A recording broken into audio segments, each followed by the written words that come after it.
So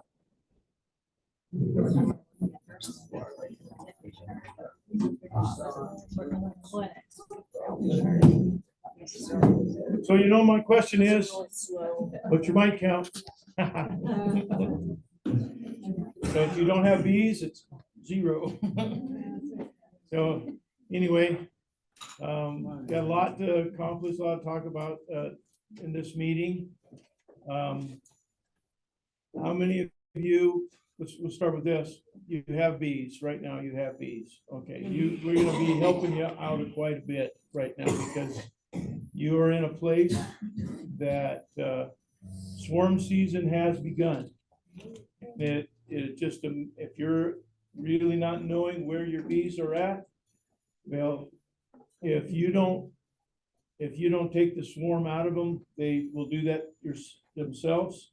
So either you get the bees or the trees get the bees, and you want your own bees. So we're going to talk about swarm prevention as well as splits. We're going to talk about how to, and those of you that are getting nooks, how to install a nook, and of course all the questions. Let's start with our treasurer. Okie dokie.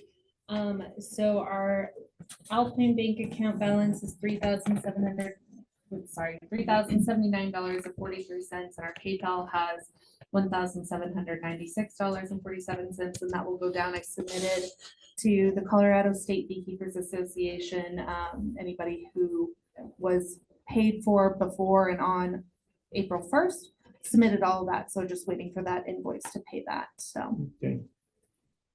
In other words, you also get a complimentary membership to Colorado State Beekeepers Association, as well as Western Colorado Beekeepers Association. Our secretary, do you have anything? I don't really have anything outside of the fact that there's a lot of links in the meeting minutes, like to the swarm line. If you want to sign up for a swarm, I mean, you can go to the website also, but it's in the minutes when I hopefully get those done right after the meeting. And there's a shared member contact directory that you can sign up for. So if you want your information shared, let's see, the checkout for the vaporizer is on here. Maybe I don't have it on there. I'll need to check that. I'll get it on there. And then the Q&A meeting link. So you can always look into the meeting minutes to find out where to find things too. All of our meetings are Zoomed and recorded, so you can go back and watch those meetings. And if you're not able to make the meeting, that you can just log on to Zoom and then again at a later time. Doug. So the only correction to that, those links that she's talking about, other than the Q&A, those are a member-only benefit. So the only way you're getting the links is through the email. They're not public, so because I don't want the public out there trying to sign up for the swarm line, because that's one of the benefits you get for being a member. So, and same thing with the directory. We don't want that information. You're agreeing to share your information with the rest of the club, not the entire world. So, Did y'all hear that? So where is it? Because I tried to find it today and couldn't. which one are you looking for? Both. Okay, in the meeting minutes that we email out to you, Okay. they're down at the bottom. Okay. Where all the links are. Yeah. Okay. You have to keep scrolling and scrolling. And If if you're not on the swarm list and you would like to be, just come and talk to Doug, and he will give you the directions on the how. Yeah. Okay. The link is the best because it puts you in there automatically, but otherwise, but yeah, and if you want to be on there, get on there. We have had our first official swarm call on Monday. A real one. I get a lot of weird calls, but this was the first real one. So it's a swarm line, but I get all kinds of questions about other stuff like, where do I buy bees and what about this? And I've got, how do I deal with wasps? So I'm learning a lot of stuff. I learned a heck of a lot of stuff about bumblebees a couple of years ago, just because we get call after call after call about bumblebees. So where was the swarm at? It was on 26 and north of I. approximately. I better check this, maybe mine. Well, there's somebody else's now. Yeah, used to be your bees. So, And that's a swarm line. I'm not on the swarm line because I don't have time, but I help facilitate it. But personally, we've already picked up 2 swarms in town. One right there behind Rocky Mountain Elementary, the other one's just off of Irwin today. In fact, all the woodenware that I had ready that was in the truck that was going to be used for the meeting, had to use it for the swarm. So they are swarming. The first one we picked up was a monster.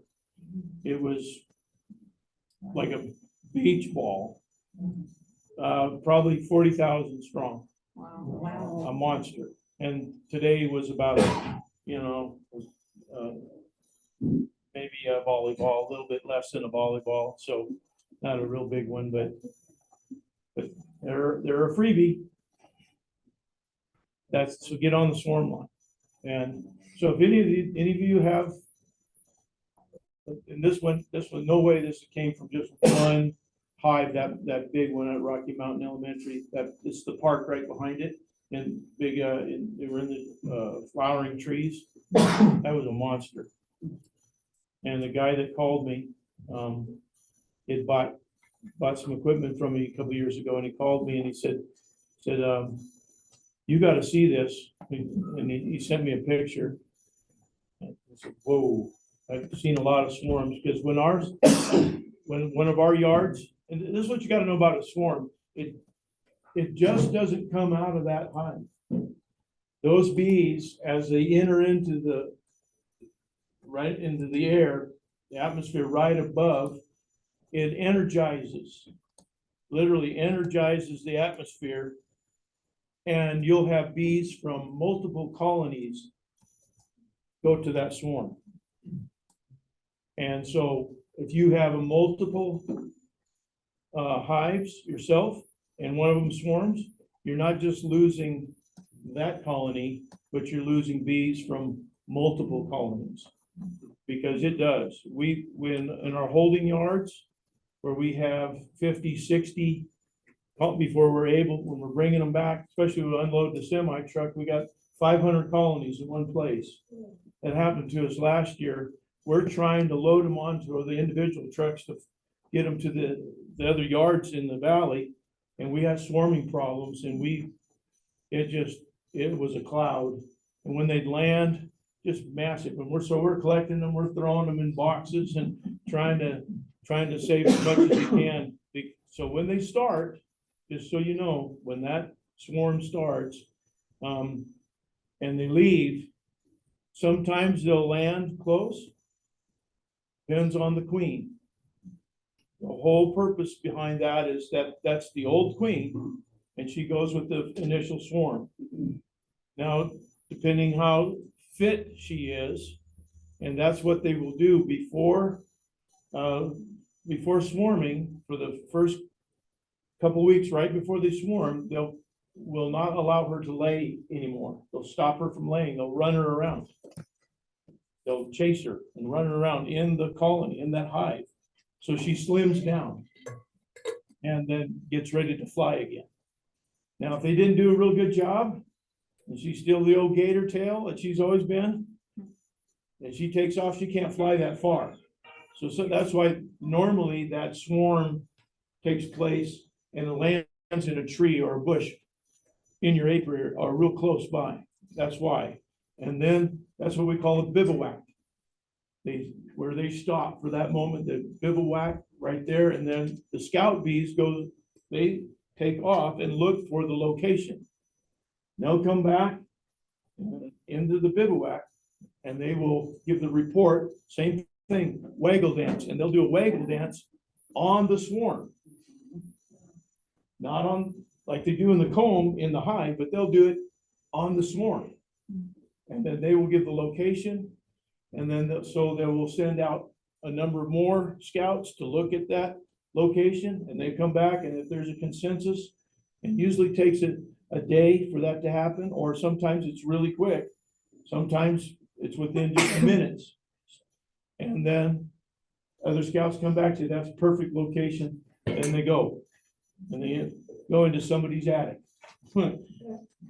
Or a tree, or wherever they found. So that's kind of the scenario. And I'm saying all that because if you're on the swarm list, you get a call. Don't expect that swarm to be there for any length of time. So if you can, get there as soon as possible. Okay? And we're going to talk about, if you're on the swarm list, we're going to give you, and I think that would be something that we could do, is put together a list of things that you need to have with you when you go to collect a swarm. One of those things is, and we try to get as much information from the person that called the hotline about how big it is, where it is, how high up in a tree it is, or if it's on a fence or a bush. The best case scenario is on a bush, right next to the ground. And all you do is just slide your box right underneath there and shake the bush a little bit, and they all fall down, and we're home, and you throw the lid on, go home, 10 minutes and you're good. Worst case scenario, they're in the top of a cottonwood and they're 60 foot up in the air. And that one there is a little bit different. And so, perhaps you need a ladder. You'll need, what I like to have is a big plastic tarp. I'll put that tarp down on the ground and my box on top of the tarp under the box. That way, when I shake, if they're in a tree and I shake that limb, and if I have gauged it right and they all fall center right into my deep, then it's perfect. But if I missed and the vast majority of them landed on the side of it, well, they're on that plastic, and it's a lot easier for me to gently scoop them up and put them into the box than off the ground. And also and if you get the queen, and that's what you want when you're working with a swarm, you want the best way to get it done in a hurry is if you can get the queen inside your box in the deep, then the rest will march in. And that's a good way to know if you've got them or not, if you got the queen or not. Let's say you go, for the most part, they're going to be in a tree. Most of the swarms, sometimes they're on, we had one on a sign out there at the airport, okay? Now, all I had to do is just kind of scrape them off the sign into the box, and it's gently, a lot of people don't know it. You can, in that swarm, in that ball, with your hands, you can gently just lift them, that whole swarm. You're not squishing them, you're just lifting them, and then take that ball of bees and drop it into your box, okay? You're not grabbing them, you're just lifting them off and then releasing them, okay? Now, what I like to do is when I release them into the box, I'll put the lid on. Okay, so the ones that are in there aren't flying out. Now, if I have somebody with me, then it's really easy because they lift the lid while I'm moving bees. Okay. If I don't, then I'll let them settle down a little bit. And it's best to have drawn comb. Blanks don't do as well. If you have drawn comb, they'll stay in that box a whole lot better. If you don't have any drawn comb and all you have is an empty box, well, that's what you have. You have what you have. But what I found is the drawn old comb, that's the best case scenario to hang on to those bees. Now, so how do I know if I got the queen or not? And all these bundles, all these handfuls, dropping them down. I'm not throwing them, I'm taking it and I'm just releasing them on the top. And as they go, and they'll now if I'm shaking them, if I'm underneath that branch, and what I do is I'll grab that branch and I'll just, not real hard, but I'll just do that number right there, down and then up. Down, that the momentum comes down and I go up, and that just releases those bees. They'll just drop, that whole ball will just boom. And it just usually goes poof. And all the younger bees, they're happy. They're and all the workers, not so much. And what they'll do is they'll go back, all those workers, a lot of them will head back to the same location they were just at. So whether you're scooping them or you're shaking them, like today was off a fence. They were on a fence. And so I'm gently going with my fingers up the fence, taking those off and dropping them. That's what I was doing today, just scraping them up and dropping them. And I could tell immediately when I got the queen. I didn't see her, but I could tell because all of a sudden they quit flying to the fence and started flying to the box. Because that's the queen mandibular pheromone is the strongest pheromone of the bee colony. And if wherever she's at, they immediately know and they'll fly to her. Now, if she was on that location for a while, which she was, then some of that pheromone is still left over on the fence. And so they're going to go back to there, even though now that she's in the box and producing that pheromone is being released, eventually that pheromone on the fence will dissipate, the box will get stronger. And it took about 15 minutes and all of them were in the box.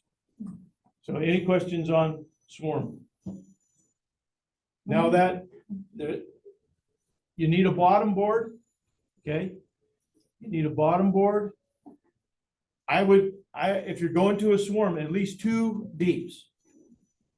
At least 2 deeps. Because if it's a big one, they won't all fit in one. That one at Rocky Mountain Elementary, there were 2 deeps were not enough. I had to have a third. So they were stuffed in 3 boxes and still. So what I do is I just take 2 lids. When I'm collecting a swarm, take 2 lids. One lid is on the ground. I don't have a bottom board. That way, I got them locked in. They can't get out. And then that top box, if it's a smaller swarm and they all fit into one box, that's great. I don't need that second box, but I'll have that second lid to put on here. So I got a lid on the top, lid on the bottom, and they're not getting out. And then I'll ratchet strap this together. Okay, now you can't leave them like that, especially in the warmth. So wherever you're headed now, some of you don't have a pickup or a van, you just have a car. That's why I do this, because they're not getting out. But soon as I get to that where I'm going, is I'll put them on a regular bottom board. I take the ratchet strap off. I just lift it like that. I leave the top lid on. The bottom is empty. Off of that bottom lid, and I'll set it on the bottom, the regular bottom board where they're able to fly. Okay, now if you're within 3 miles where you caught that swarm, I would lock them down for a day. And what I mean by lock them down is I'll keep them inside the box. They need ventilation though. So how do you lock them down and without totally closing off the door? You can get some screen. There's some screen, like from window screen, and I use, instead of nylon, I'll use the stainless steel screen. And I'll fold it, I'll roll it up, fold it 2 or 3 times, and I'll shove that in the door. So it stops them from being able to get out, but it also still allows ventilation. So I do that because if you are within, let's say you're within a mile of where you picked up that swarm, chances are those bees are going to want to swarm still. That won't take it out of them. I'll lock them down overnight. So how long? I'll do that overnight where they can't, and in the morning they've all settled down. And if all you have is blanks though, it's going to be real hard to keep them in that hive. So that's why I use drawn comb. Now, another way to keep them in is open larvae. Well, they're a swarm. They don't have any open larvae, but if you have another colony, okay, you have another colony, you can take out one frame of brood, open larva, not cap brood, open larva. And that will also hold the bees in that box. Okay, that's a trick. Just kind of a lot of people didn't think of that, saying, well, how do I keep them in there? I want them to. Also, this is probably the best time to treat for mites because there's no cap brood. So oxalic acid vapor is the best on a broodless beehive. Because you don't know where they came from. You don't know what kind of issues or diseases they have. I very seldom will put a swarm with the rest of my bees. Now you don't have that luxury. You're gonna take it back to, but just keep an eye on them. Keep an eye on them because if they very well could have absconded and left, or that they exited their hive and left because of mite issues or whatever else. And after they've settled down, do a once over, see how they're looking, okay?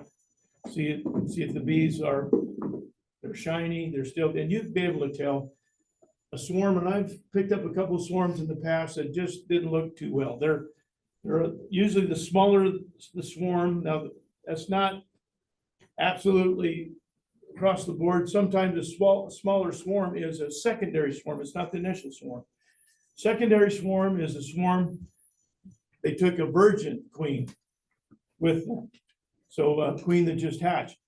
I've had colonies that have swarmed 4 times. One colony swarmed on me 4 times because it was that big, that massive.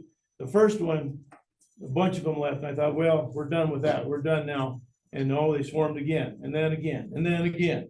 And I was left with a itty bitty little, I mean, it was a massive 80,000 strong.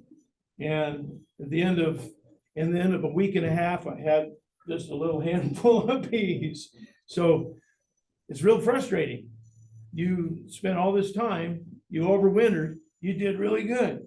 You did everything you're supposed to. You got a great bunch of bees ready to go into the summer. You're going to make, and you're thinking, man, this year I'm going to make some honey, finally. And now the trees got your bees. So the next thing we're going to do is talk about, let's do introduction to nukes, and then we'll talk about splitting. Anything on swarming? Yes, let me do a couple things on Yep. swarming. First of all, if any of you have, I don't know if you do, if you have screened bottom boards, you can completely block the entrance and not worry about it because you get the ventilation from under the screened bottom board. Also, you probably don't have migratory covers. You probably have an inner cover. If you're going to use what you have, you can screen that inner cover, that hole in the middle, screen that so they can't get out. Then you still have them blocked, but yet you still have the ventilation.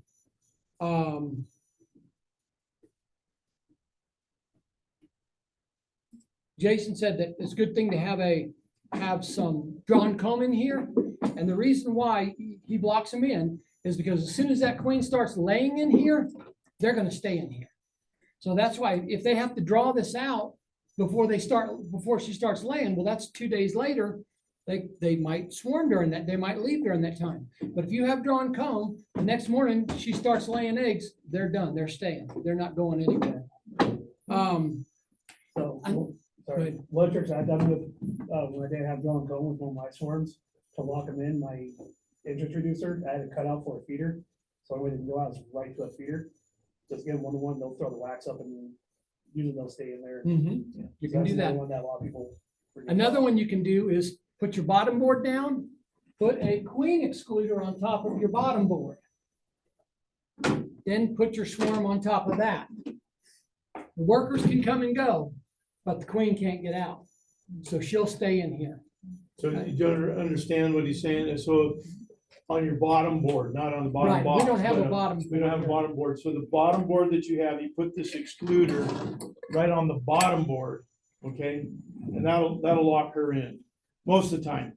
Virgin can get through this one. Virgins can, yes. Yeah. The other thing, the reason why you want to do this, but you don't want to do it too long, is the drones can't get through either. And if the drones can't get out, it starts causing tension in the hive, and they don't like it, and it's not a natural thing. So a couple days with the queen excluder in it, and then you want to remove that. You don't want to leave the queen excluder under there for more than a couple, 3 days. Also, when I have a swarm, if I know one of my hives swarmed, the very next day I get in and I look through every frame and if I find a queen cell that a queen has emerged, I cut out all the other queen cells. That way they won't swarm again. You won't get a secondary and a third swarm and a fourth swarm. If you don't know if there's a queen in here, don't cut out all the queen cells, okay? If you see the virgin queen, or I don't know if you've ever seen a queen cell where a queen is hatched, it looks like a trap door's come open on the bottom of it. It's really neat looking. You can look it up online, look at some pictures. But so if you see one of those and you know there's a virgin queen in here, you can cut out all the other queen cells, and then you'll also get away with not having that second and That third. queen cell again is the cell that is vertical. All the other cells are horizontal. Queen cell's vertical, looks like a peanut. That narrows at the end, and at the very end is gonna be open. So Yeah. that would be queen cell that is merged. That's all I got. Swarms. So, just your regular equipment that you would take working, you need your personal protection. And if you really don't like to get up on ladders, we'll try to give you that information before you go. So you'll kind of have a heads up of what you need and how, again, and this is very important, if you are unavailable to respond, let us know, and then we'll go to the next person. We'll get back to you. You don't get bumped off the list. We go in progression. So if you're unable to, that's fine, understand, because everybody has a life outside of bees. Well, you guys do. So if you're unable to, just say, I can't do that right now. And we try to, and we're not gonna, we say, well, this swarm is at this part of town, and we try to get those people that are that part, we can't do that. We just go down the list, and wherever that swarm shows up, luck of the draw. If it's out of town, then we try to ask some people that we know out of town. Now that we have a couple people there in Delta, that helps a lot, because we were getting calls from Delta and Montrose and Ridgeway. Then up towards Glenwood, got a few from Rifle. Carbondale and Basalt went nuts last year. So it all depends on the area. So if you, again, it's free bees. And they're usually really good shape. A swarm is usually very good shape, and they're ready to go to work. There's something about a swarm that'll just draw a comb like nothing else. And so if you got a bunch of blanks and you pick up a swarm, you'll be able to draw out a box of that one on top. They'll draw that comb out quick. Yep. How many frames do you want to put in your frame catching? It all depends on the swarm. I'll take 2 boxes. 4 frames? Yeah. Okay. So, And then but when I'm shaking them in, I'll leave 2 or 3 frames out of the middle. Okay. So there's just room. I'm not shaking them right on top. They'll go down into the box Right. Okay. and then fan out. And then as I'm getting close to have them all collected, I'm paying attention to how many frames, and then I'll fill the rest of those frames in very gently, so they don't squish them. Okay, so because what you don't want is when you're traveling, any room in there with those frames knocking back and forth. Because the roads in the Grand Valley are perfect, I know, but there might be a pothole or there might be something that you run over. And if they're rocking back and forth, then you're killing bees. So that's why I leave them open to begin with, then I fill them in, right? And then again, lock them down to travel, open them up when you get to your place. That's good. A day later, or if you can't get to a day later, a couple days later, just see what's going on. And usually they're working hard. That big monster they're dragging everything and anything in that entrance looks like a Grand Central Station. really good swarm. The other one, I don't know if it's gonna make it, you know, it's just kind of the, so it's just luck of the draw. You might get one of those monsters. You might get a softball size. So anyway, that's good. Yeah. So I don't know what your thoughts are on it, but I was reading something to where someone took with their apiary area, they put a swarm box per se with the open comb just set up in there. And they put it near their Mhm. own hives off to the side. Yeah. So that way, when the guard bees went out to go, or scout bees go out to go look, they would most likely go to there because it's closest and you would catch your own swarm before it going off. You know, swarm traps are used quite a bit. However, the idea that the bees are looking for something close is not. That the bees are looking for what's best, and when they swarm and they leave, normally they're gonna be going quite a ways away. It's not like, hey, especially if that queen is able to fly, they'll go a mile or two. They don't generally settle within 300 meters of wherever they swarm. Yeah. Okay. But however, that swarm trap and what you use in there, there's literally something called a swarm lure that you can buy from Data, Man Lake, Better Bee. And it Lemongrass. actually is a swarm lure, and I think for the most part it's lemongrass. Mhm. And you can make your own swarm lure if you have one of those pill boxes or a pill bottle or the old 35 millimeter film case and drill some holes, put cotton balls of lemongrass. That's basically what it is. So if you're interested, and there are a lot of people that puts, I know a couple of people in town, they go, and this is how I met him, is because he was setting up one of his swarm traps near one of my yards. And he was thinking, oh, this guy's got a lot of bees and, you know, chances are.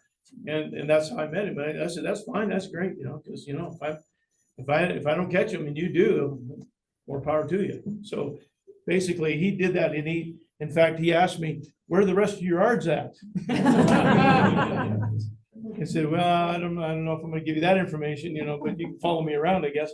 Anyway, so that's what he does. He goes around to these different places that there's gonna be bees, and he sets them up, and there's different thoughts to set them so high up in the tree, you know, different areas, and I would say might be some validity to that. I don't know, but there's a lot of information online with those, anyway. It can work, personal experience. I had one, I was out working in my yard 2 years ago, heard a bunch of noise. I'm like, who's messing with my bees? Went out there and they were swarming.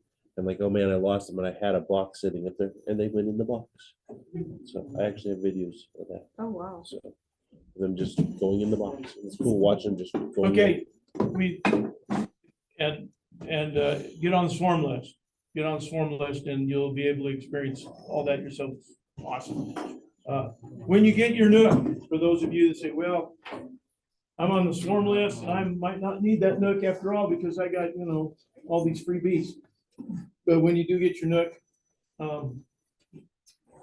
there'll be a cork in the hole.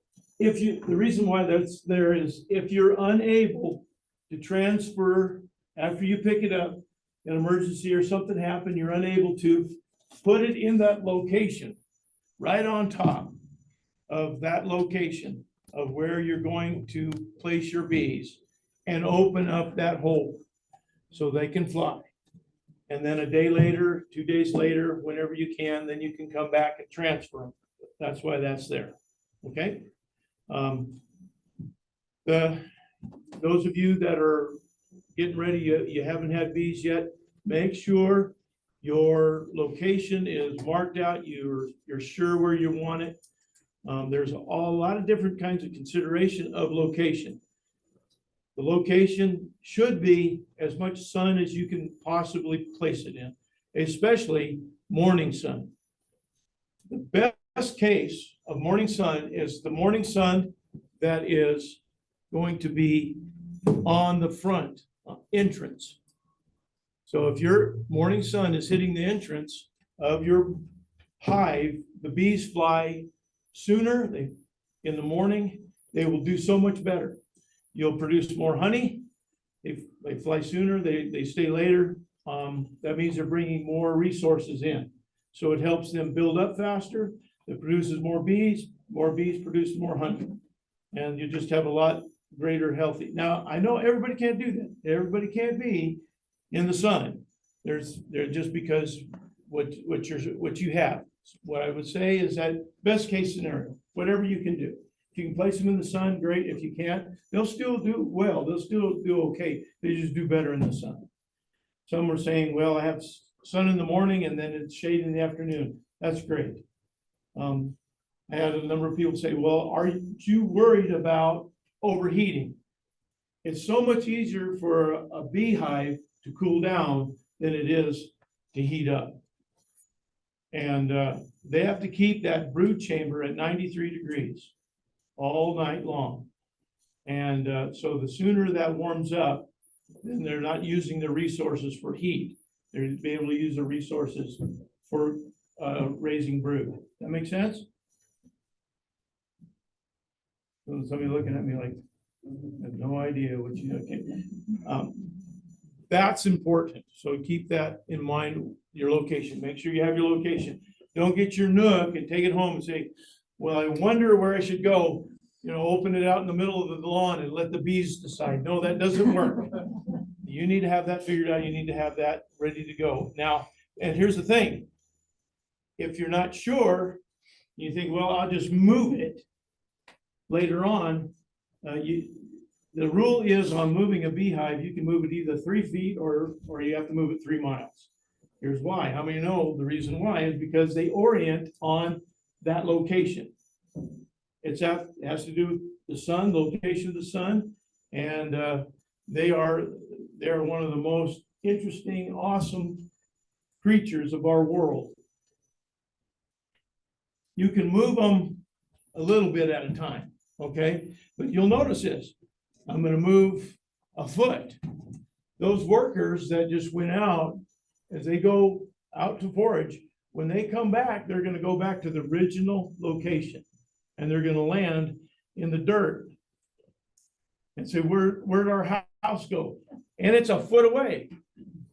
Eventually, because of the queen mandibular pheromone, that they'll realize where it's at and go. If you try to move it 5 feet or 10 feet, you'll have a ball of bees that'll die on the ground. They'll just sit there and perish before they get up and move. And so that's why you move them a little bit at a time, where they're able to locate where they're, because of the queen mandibular pheromone, and move. Now, if you have a number of hives that are in that same location, what that bunch of bees will do, they'll beg their way into another hive eventually. But if you move at 10 feet, 20 feet away, and there is no close hive, literally, you'll have a ball of bees that land, they'll stay in the dirt because home disappeared, and we're gonna wait here for it. That is, so you need to make sure when you figure that out, that you leave when you got your location of your hive, that's ready to go. Now, when you get your nook's gonna have 5 frames. You're gonna lift off the lid. I'll probably have it taped. There'll be some duct tape on the side, just so you don't have some visitors in your car. You take that duct tape off and you lift the lid. Now, don't just rip open the lid. There's 2 reasons. A lot of people, they'll do this. They'll look right at that and they'll open that up and say, where's the bees? And they're gonna go, ooh. If it's a warm day and you're in the afternoon, well, they're gonna come boiling out of that box because they've been locked down. There's a plug in the front. So, and the other reason is you're gonna have quite a few bees on the lid. They're just they'll mass right here. So you want to take that off carefully. And what I do is with that lid, I'll set it upside down in the front. And a lot of those bees, they'll eventually come in here, and I'll deal with that after a while, okay, in a moment. But now there is an order. 1, 2, 3, 4, 5. The same order that's in this nook need to go into your deep the same way it comes out. Okay, so I usually start, now there's enough room and you see there's enough room on each side. There's enough room to where you can separate that frame. And the reason why you want to separate that frame before you pull it out, and you always want to start with this outside frame, because if you try to pull out a frame in the middle, start with that, you're going to roll bees. And that means the bees are so close together on the frames, they're going to roll as they go up and you'll kill them. And there's a very good opportunity that you might kill your queen. So that's, a lot of people say, well, I didn't find the queen. There's no queen. Well, there was a queen. She's just kind of flat now. Okay. So you separate that. Number one, closest to you. Number one goes in that side, and it's the same orientation, same way I take it out of the box of my nook. I need to put it in my hive, same orientation, same direction. So I'm going to place that there. Now, a lot of people, when they're looking at the nook, what's one thing they want to do? I want to find the queen. You don't want to spend a lot of time doing this. The more time that this is open and the more time that you're taking, it's going to take them longer to, again, orient in the new location. They have just been moved. All these workers are taken off and they're doing the orientation flight. And it's going to look like a cloud. And what you need to do is let them find their new home. You don't have to be real quick, but don't spend a half hour doing this. That's important. You take that one, a couple days from when you introduce it, you'll be able to do that inspection. They'll all be calmed down. Right now is not a good time because you'll be training your bees to be mean. So you don't want to do that. Ornery bees are no fun. And they'll remember that. They'll remember you. You're the one that, you run us around the block. So you take that in, you drop that in.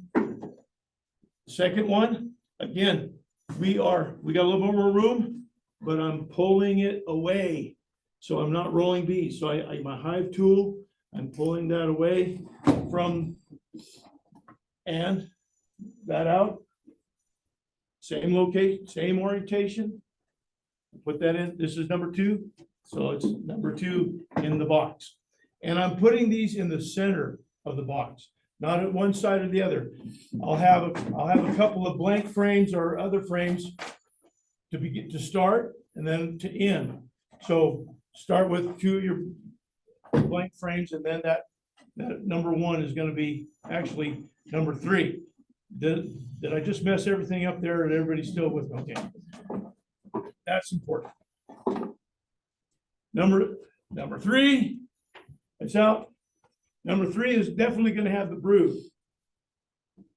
Depends on where so you got 2 frames of honey, 1 frame of pollen, 2 frames of brood. So the third one in is going to be at least, it might have been the second one, but at least the third one is going to be brood. Chances are the queen's going to be in that, either the second, third frame right in there. So that would be, if you want to do a quick once over, see how everybody's doing. She could be there. And again, not taking a lot of time placing that. Number 3 is number 3. Now I got number 4, and number 5 is number 5. Okay. They're all good. Now there's going to be some bees in the box still. You can very gently shake them out like that. Okay. Shake them out into there's your new home. Now there's always going to be some that's not going to move. Them nurse bees hang on for dear life.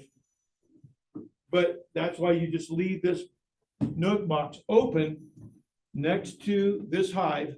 Eventually they will walk out or fly. And again, that queen mandibular pheromone is so strong, they know their queen and they'll find her. We had some bees that were in the top of the lid. A lot of these are gone. All these workers have taken flight. Nurse bees are still going to be there. Take the nurse bees, gently shake them out over on top, and they'll leave. There might be a few left. Again, the same thing I do. I'll just leave that on the ground next to the hive. Now, by now, they should all be moving down. It's all right. Then you take your inner cover, you place your inner cover on top real gently. A lot of people say, well, there's a lot of bees on the rim, okay? There's a lot of bees that are on this top rim. I don't want to squish them.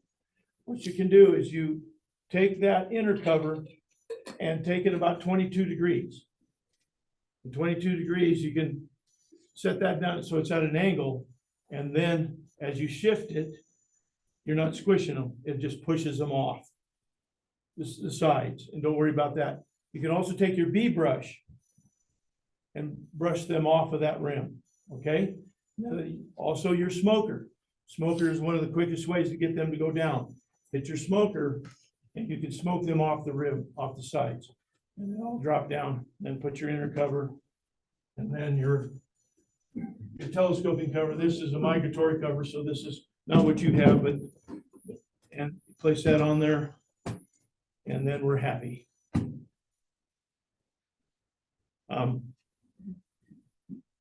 I would sit and watch a little bit. You'll see that you're still gonna have this cloud, bees flying. And if you have other bees in your apiary, they're excited too. So everybody, hey, we got there's a new kid in town, and they're about 10 minutes, they're all settled. They all found their way, 10, 15 minutes. And then now I would not dig into this for at least 2 days. I know it's gonna be really hard, but they need to orient, they need to get used to their new accommodations. They gotta do housework. The queen needs to be settled. The more that things are upset, there's one thing about this Apis mellifera is they have one trait that is across the board, is that when things are in upheaval, things are going wrong, it's the queen's fault. And we're gonna kill her. It's her fault, and they blame her for a lot of stuff. That's not her fault.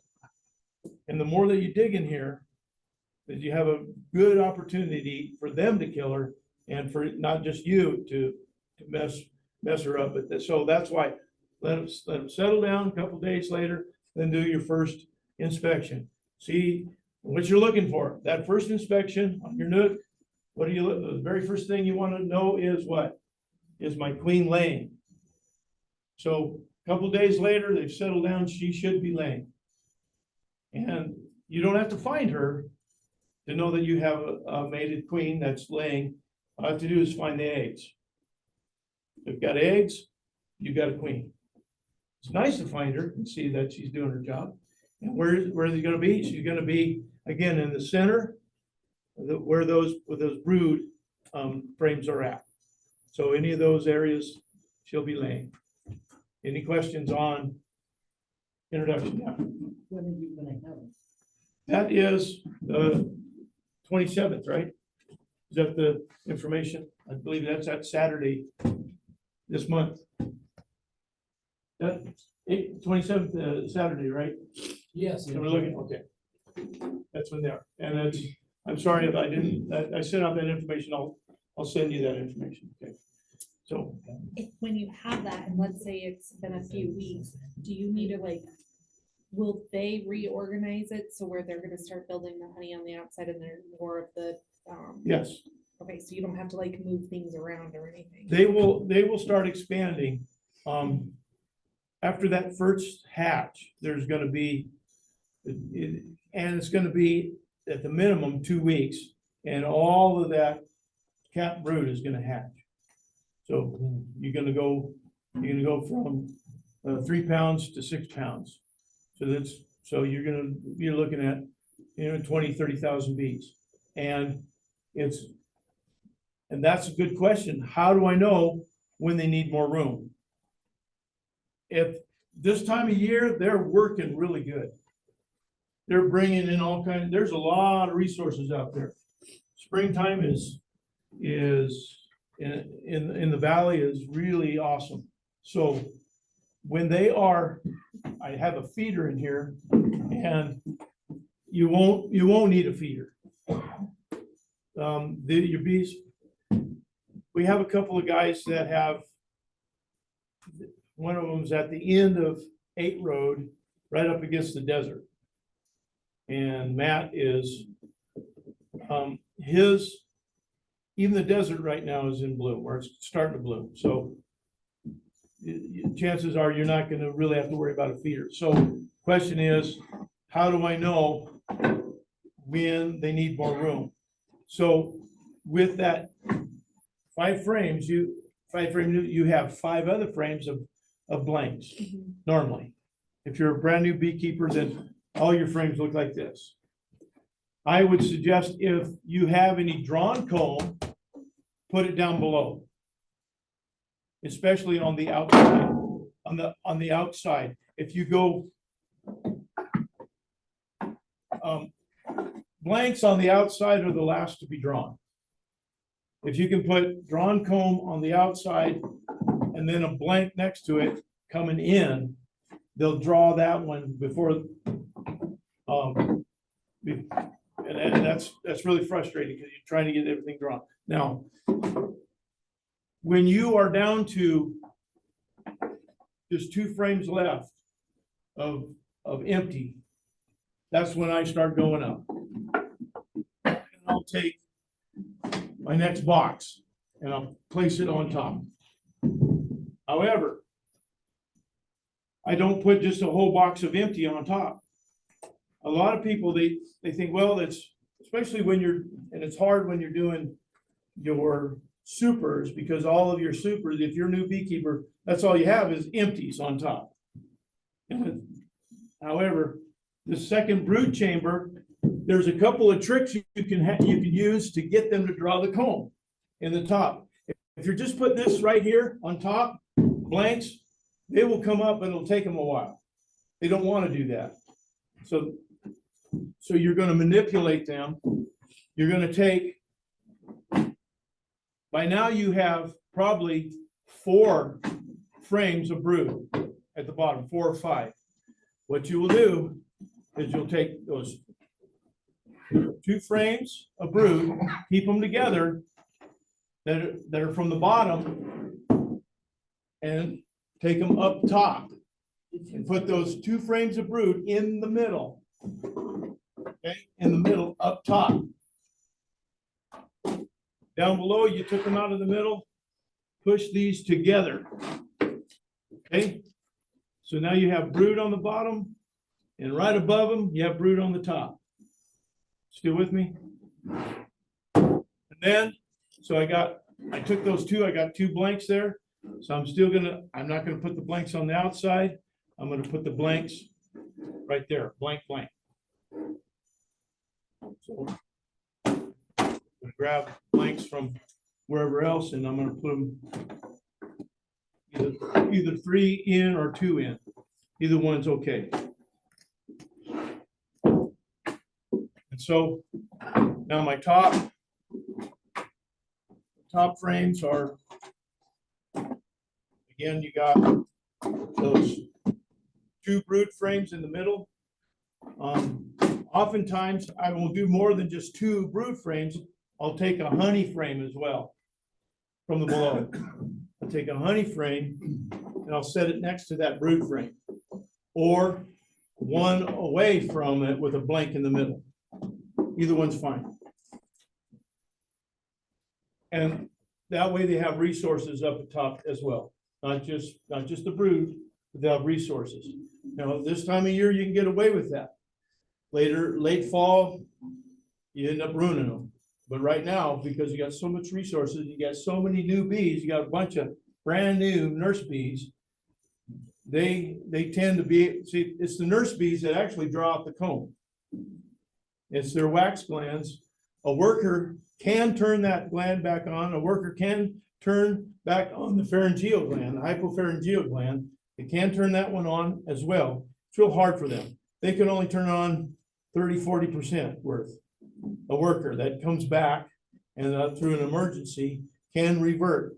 But once they become a worker and they're foraging, very seldom do they do that work. And so it's all the young bees, and you have a bunch of young bees now. And so that's and a honey flow, a nectar flow, a spring. So they're gonna be able to draw out that comb. There's a couple things to manipulate them a little bit. Any questions? Yeah. Okay, Are we gonna be feeding the sugar water to the newt? No, No. some say, well, they would like to, have that available. Here's what you can do. If you want to go ahead and feed, you put a feeder on them or in there, depends on your feeder. You can know if they need it, because if they need it, they'll take it. They would much rather have nectar. I mean, more than anything. The only reason why the feeder would even be feasible or plausible this time of year is you don't have any workers, foragers. I have a bunch of nurse bees that can't forage. But you'll have a mixture of both with the Nook. Okay. so we got two questions that came in on the chat. So back when you were talking about moving the hives, what's the best time of day to move the hives? Okay, so question is, when's the best time of day to move the hive? The best time of the day is always going to be late in the evening or early morning. And the reason for that is workers, worker bees, workers at home. So you don't want to move, you're already, when you're talking about from in the yard or whatever, when you're moving them, that's always the best. Moving them at night is okay unless you drop it. Sounds like experience. Okay.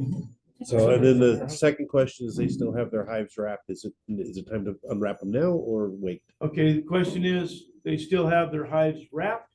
Should we unwrap? Yes. Yes, you're okay to unwrap them. Whenever the bottom temperature is above 45, right in there, then and it also depends on the wrapping. That's not really a generic answer, because if they have any kind of dark insulation, any like tar paper wrapping, then yeah, take that off. If it is, some people have that bubble wrap insulation that's silver coated. I know people that leave that on all year round, and it's no big deal. It's fine. So I would say it depends on the color of the wrapping of the insulation. I mean, for the bees, again, the bees have to maintain where the bees are being raised, that nest, the brood nest has to be 93 degrees. So again, they have to constantly keep that temperature down, because I mean, we're pushing 70s now. And yay, finally, it snowed last week. Come on. So any other questions on transferring Nook? Yeah. So you mentioned that you can smoke the bees when you're moving the lid on. Are we trying to avoid using the smoker earlier? Yes, yes, you want them to find the hive, and you want them to respond to the to the queen mandibular pheromone. And smoke disorients that queen mandibular pheromone, which gives them a harder time locating where they're supposed to go. So I do not smoke when I'm putting them in. If I just got so many bees on the outside, I'm trying to get them to get off the rim, that's the only time I give them a little smoke, that's all. But other than that, I just try to brush them. Okay, I'm just saying that's probably the best. You got a bee brush, that yellow bee brush, just kind of gently brush them in the middle, get your inner cover on, and then your telescoping cover, and you're good. So that's the best case scenario. For that reason, because that queen mandibular, you want them to locate, you want them to settle. Yeah, that's a good question. They're all good questions. We shouldn't do anything. I got a few things if nobody else has another question. First of all, I always feed a nuke. Always feed a nuke. If they don't take it, you're okay. If they take it, they needed it. I'd rather they have it and not need it. As soon as they stop using the feeder, then you can take it off. But I always feed. If they're drinking it, then they need it. And what is the syrup? 1 Is to it 1. 1 to 1? 1 part sugar to 1 part water by volume, not weight, by volume, okay? Second thing, always best for straight sunlight, like Jason said. If you don't have a spot, the next best is sun all day long and then late afternoon shade. That's the next best if you have to go away from that. When you put your nuke in here, you understand that what he was saying about the 5 frames going in, these frames were like this in the nuke box. And when you're done in the hive, they're just like that in here. You all understand that? Okay, good, good. Next thing. You have 10 frames in the box. After you put your nuke in here, put your finger in one side and your hive tool in the other and kind of squeeze them together and center them. So you have just about the same amount of space on both sides like that. And they're squeezed together. That way they don't build propolis so bad in between the frames and you won't get as much burr comb on either side. Okay? The frames that you're gonna get out of the Nook are drawn, so you might not be able to smash them together as well. And it might just fill up your box, because these are frames that have been, they're 3, 4, and 5 years old, so they are full frames. Next thing. What he's talking about is putting your inner cover on. We don't have an inner cover here, so I'm going to use this Quinius glue. Pretend this is an inner cover. What he's talking about is you put it down gently like this on top of the front, on top of the column, okay? Because now you can only have 4 spots where you might squish bees, okay? Only where this touches the box are you going to squish bees. So gently lay your inner cover on here, kind of wiggle it a little bit. And after you've got it nice and firm, then gently do that like that so that it's on. You'll squish a whole lot less bees. And the ones that you push off on the outside here, they'll come around and find the entrance. That's not a problem. When you go to add your second box, anytime you take 2 boxes apart, same thing. You put it down gently. And anywhere from a 45 to 22, just somewhere like that. And then slowly bring it into alignment. It pushes some of the bees off here. Like I said, they'll find the entrance, but it keeps you from squishing bees. I want to show that, especially if you're installing your nuke for the first time. The reason why you don't want to get in them for 2 to 3 days, I would suggest 4 days, but is because that queen pheromone he's talking about needs to build up in here. This is going to be their house, and you want them to see this as their house. What they see as their house is wherever that queen pheromone is. So you want to let that build up in this hive and start saturating this wood and that wax and things like that. So that's why you don't want to mess with them for 2 or 3 days. The first inspection, like you said, after 2 or 3 days, you want to get in them. There again, you don't want that to be soup. You don't want to have them open for a half an hour, an hour. Okay. Go through, find the queen. She's laying. Put it back together. 10. You only have 5 frames of bees, so it's not going to take you very long anyway. But You don't have to find the queen. yeah, you don't have to find the queen. But still, I would say at most 15 minutes, maybe 20 minutes. Because there again, you're going to be releasing all that queen pheromone. You're trying to get them to know this is their house. The last thing, let's say you have a whole bunch of bees out here like he was talking about. He's got really high handles. Most boxes, the handles are not that tall. Usually they're down quite a bit farther. So you have a whole blob of bees right here. Okay, and you want to get them in. One thing you can do, take one of your frames that doesn't have any bees on it, put it below them, and gently move up, kind of wiggle it, go slow, and they'll come back over and break back over the top. You can do it on any side you want to do it. And then once you get it up here, you can give it a little shake and then put them in there. Sometimes there'll be just 1 or 2 bees. Don't worry about it. But if you've got a glob of bees, you can get them back in the box nice and easy that way without your hands. You can also use your inner cover to do the same thing. You can just run your inner cover up there. The only thing you have to worry about is the handle. Wherever you come across the top of the handle, just be nice and gentle because you can squish bees up against the end of the inner handle. Just your hive tool, we can. You can do Yeah, it with your hive, yeah. but your hive tool generally is not flat. It's kind of curved, and so, bees can kind of get under it and you can break wings and stuff. So it's better if you have something completely flat to run up there. That's all I got. And these hives were, what's the name of your company? You have a name? High Desert Hives. High Desert Hive. So the High Desert Hive is the ones that made these so really awesome, So anyway, are you taking orders? Anyone's interested, let me know. This done with the CNC router, so it looks really good. Then I was just gonna use my own plain ones, but he brought those, so I'm gonna use those. 3 hours I have a quick question. Yep, Do hives need to be like more than the 3 feet apart so the bees don't mix up? Or closer because of the pheromone? okay, so there's a lot of different thoughts on that. I'm commercial. So I have four beehives on one pallet. And their entrances are about this far apart on each side. I try to get them as far apart as I can, so they're at the edges of the pallet on both sides. There is going to be some drift. I do have what we call drift. We're going to talk about that in just a minute. That drift where the bees will go different, different hives. And you'll have that anyway, whether they're 3 foot apart.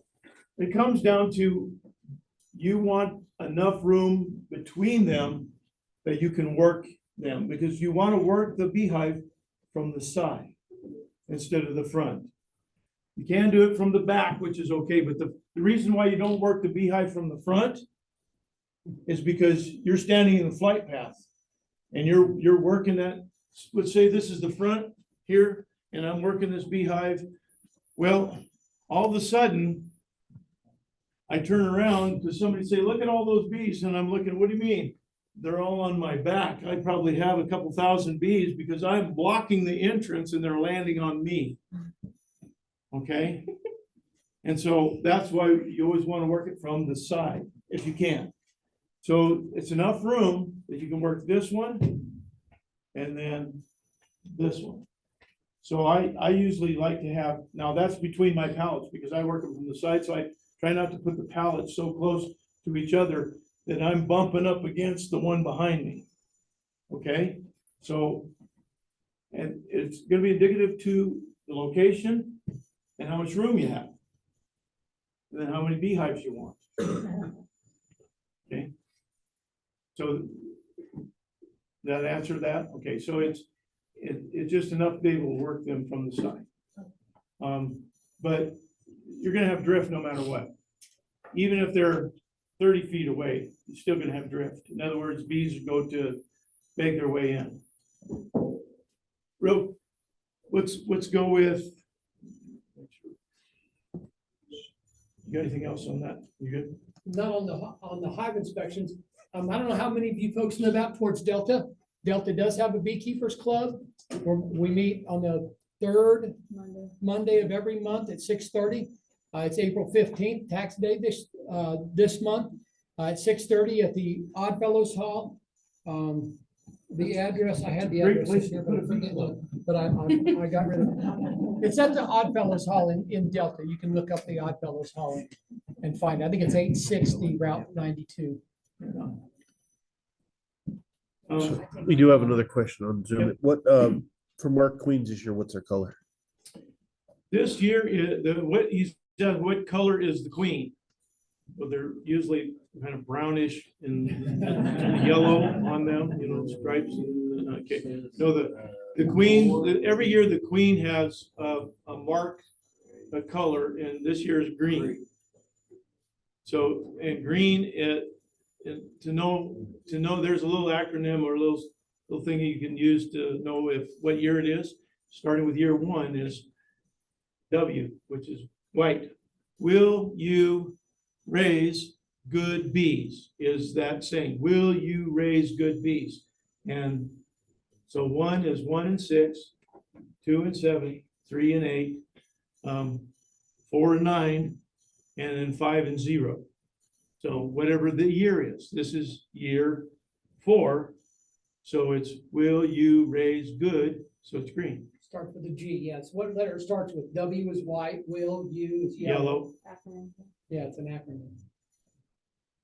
So you always know that's, you just got to remember the acronym. Or Google it. That's what I do. Here's this. I bought the wrong pen. Okay. So raise it one more time. Who's got bees right now? Okay, you don't want bees in the trees. How do I know when I should split? Probably right now. This weekend. It should have.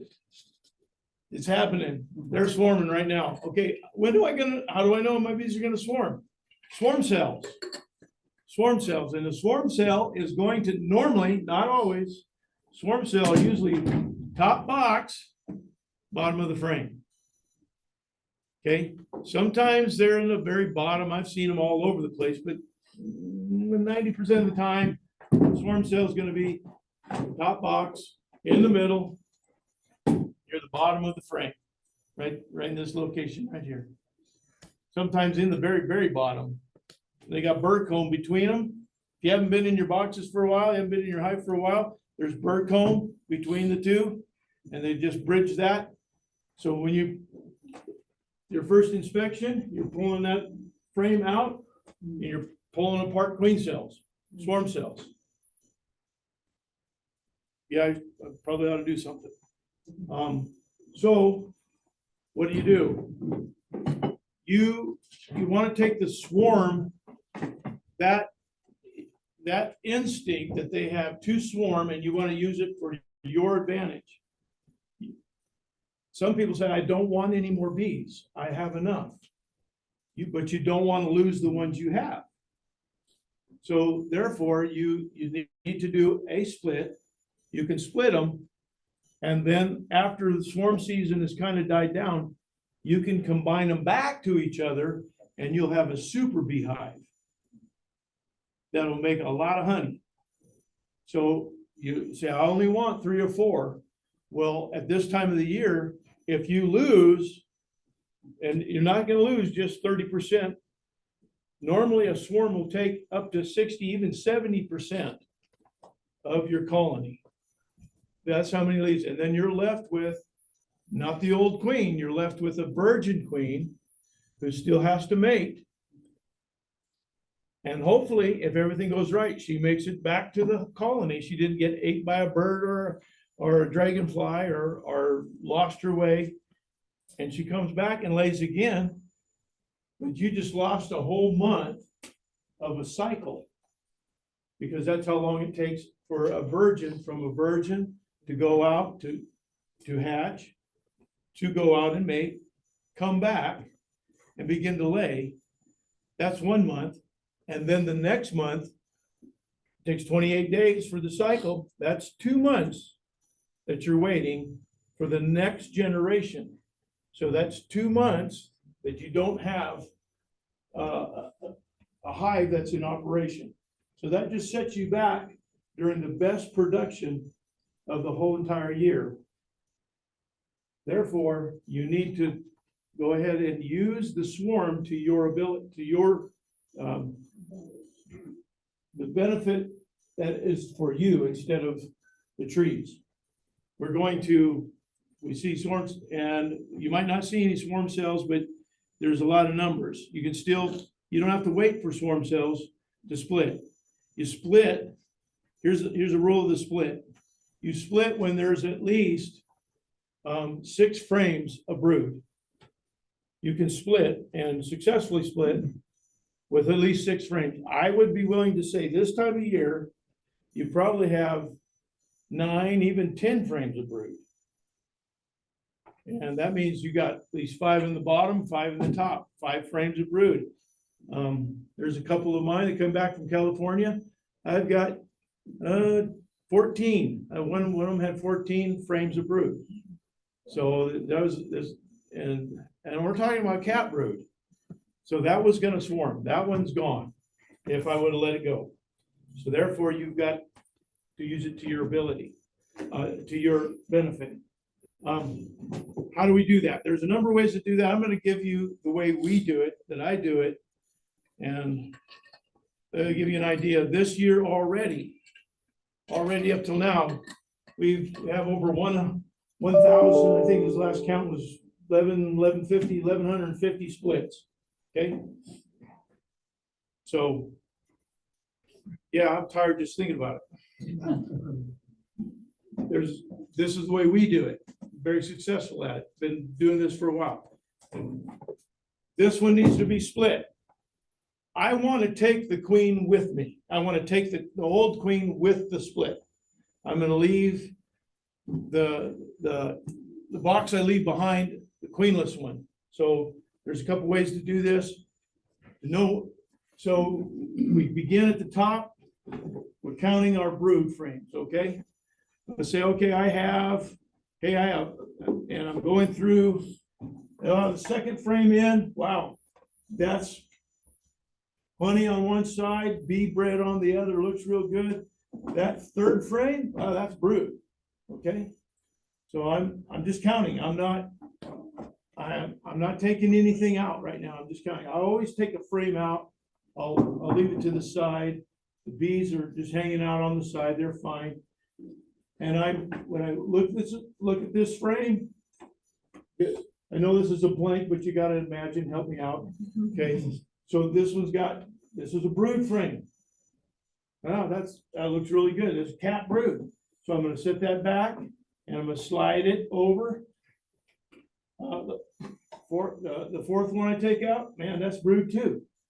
So that's 2 frames of brood. Fifth one, man, that's more brood. I got 3 frames. More brood. This one's spotted. This has got some that's hatched. This has got larvae. And that's okay. You know that. I can use that as a brood frame, even though it's not capped. It's got larvae. It's got all stages of the larvae. And that can be called a brood frame. And then that fifth one, this side had some cap brood, a little bit of larvae. She's laying back. This side has bee bread. Okay, this is 1/2 a frame of brood, right? So I got 4.5 frames up here. Then I will set this aside, take this box off. I'll set it to the side. Now I'll set this on something. Don't set it right on the ground like that, because the bottom's gonna have burr comb and a bunch of bees. So you just don't want to dump them on the ground. A lot of times, if you don't have something to set it on, you can set your hive on its end like that. Just do it. You can set it on its end and it's fine. But set it on the tall end instead of the flat end. The tall end, the frames don't fall together. You set it on the flat end like that, the frames will fall flat like that, and smash bees. You set it on its end, and they stay separate. Okay, so you can set if you don't have some place to set this, like another lid. A lot of times I'll set a lid on the ground, and then I'll set this box flat on the lid, and I can show you that. So I have a lid. Just happen to have a lid because I took it off the hive. Genius, I know. And then I'll set this at a 22, not flat on the lid, but to where it's just setting cockeyed. So again, we're not smashing bees. Still with me? Now I'll do the same thing in the bottom box. I'll go through and count how many frames of brood. What's the magic number? Okay, I got 4.5 up top. That's going to be easy to figure out. Okay, so hey, she's laying pretty good down here. I only had 3 frames down here though. I went through, only found 3 frames of brood. So 4.5, 3, that's 7.5. What I want to do is I want to equalize the brood. I want to make sure that the bottom and the top have equal amounts or as close. One might have 1 more frame, but you don't want to do 6 frames and only 2 frames. You want to make sure you get as close to as amount of brood in the bottom of the top. Okay, so therefore, I had more in the top than the bottom. So I'm gonna take a honey frame out of the bottom, and I'm gonna trade one of the brood frames from the top and put it down below. And again, I'll make sure all the brood stays together with that honey frame at the top. Now I've equalized the brood. Take this and I'll put it back. Now, you can do a walkaway split at this moment, and you don't have to do anything else. In the morning or late in the evening, you can come, because now you have equal amount of brood. You can come and take this box, just like that, and you can take it to that new location. I would suggest taking it as far away in your apiary as you can possibly take it, because what's gonna happen is all the workers, when they wake up, they're gonna fly and they're gonna come back to here. And the only thing that you're gonna have at that, as long as you're still in your same area, same apiary, you're only gonna have nurse bees that didn't fly in here. Okay, there's a couple things you can do. You can lock them down, like we talked about locking them down. You can take that split, set them in a new area, take that screen. If you have a screen bottom board, that works really good. That way they still have ventilation, screen in the front, and you're locking them down for a couple days, as long as they have enough food, as long as you had honey frames. Because they run out of stores, then you've killed them. That's one way you can do it.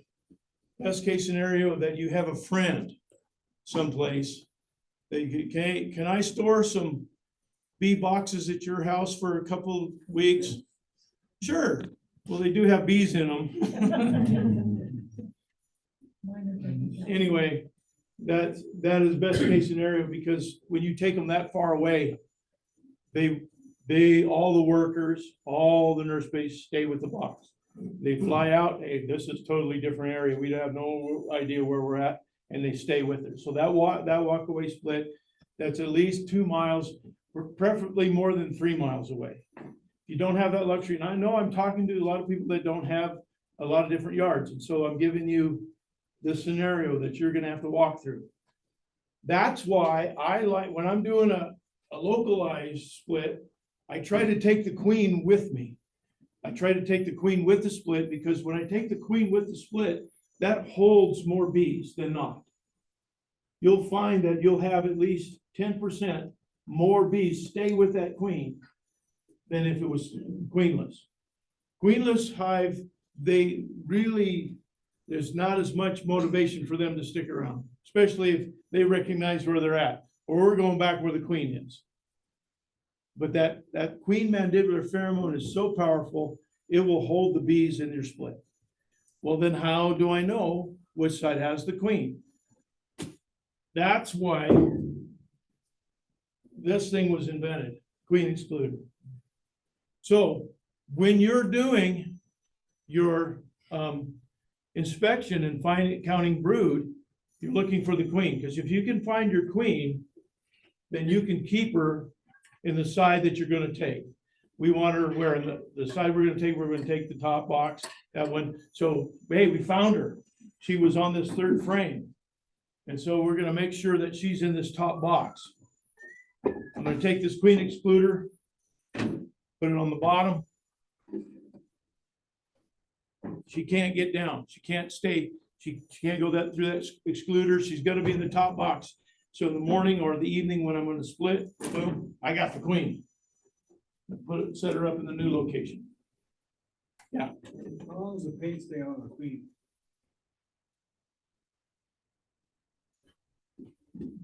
I've had it Years. stay on there for 3 years. I've had the workers clean it off in a month. Most of the time, a couple of years. I mean, I'm new to this thing. No, that's I'm all like, right, yeah. I'm looking for a queen, there ain't no Yeah. paint. I mean, I got 5. Yeah, once bigger you queens, see the queen, she's much longer and wider than all the workers. A drone is about the same width, but she's longer than any other one. And her butt's different. Yeah, she's got that long gator tail. Most of the time, they don't mess with it and it'll stay with her until she dies. Most of the time.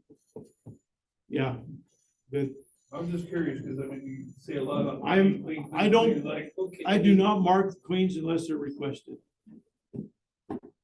So they're easy to find. Once you or know what you're looking for, you can, it's easy to spot.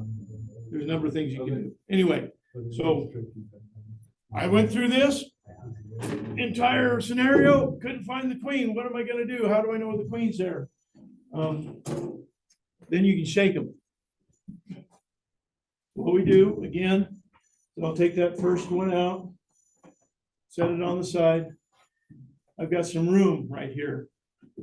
Got some room because I took this one out. I'll take this frame while it's still halfway in the box and I'll shake the bees off. You know, and that's a couple of things. I can shake them like that. And then I'll set this, and this is why it's important to have an empty rim nearby. So if you have an empty rim nearby, you can take these ones that you have just shaken, set them in that empty rim. So far, I'm shaking them all off. Now, you don't have to have every single bee off of there. You could just 90%. It makes it real easy to see if the queen's still there. Queens don't hang on. Very, very seldom I have a queen hang on when they're shaking. Boom. Nurse bees do. Nurse bees hang on like there's no tomorrow. So workers will fly.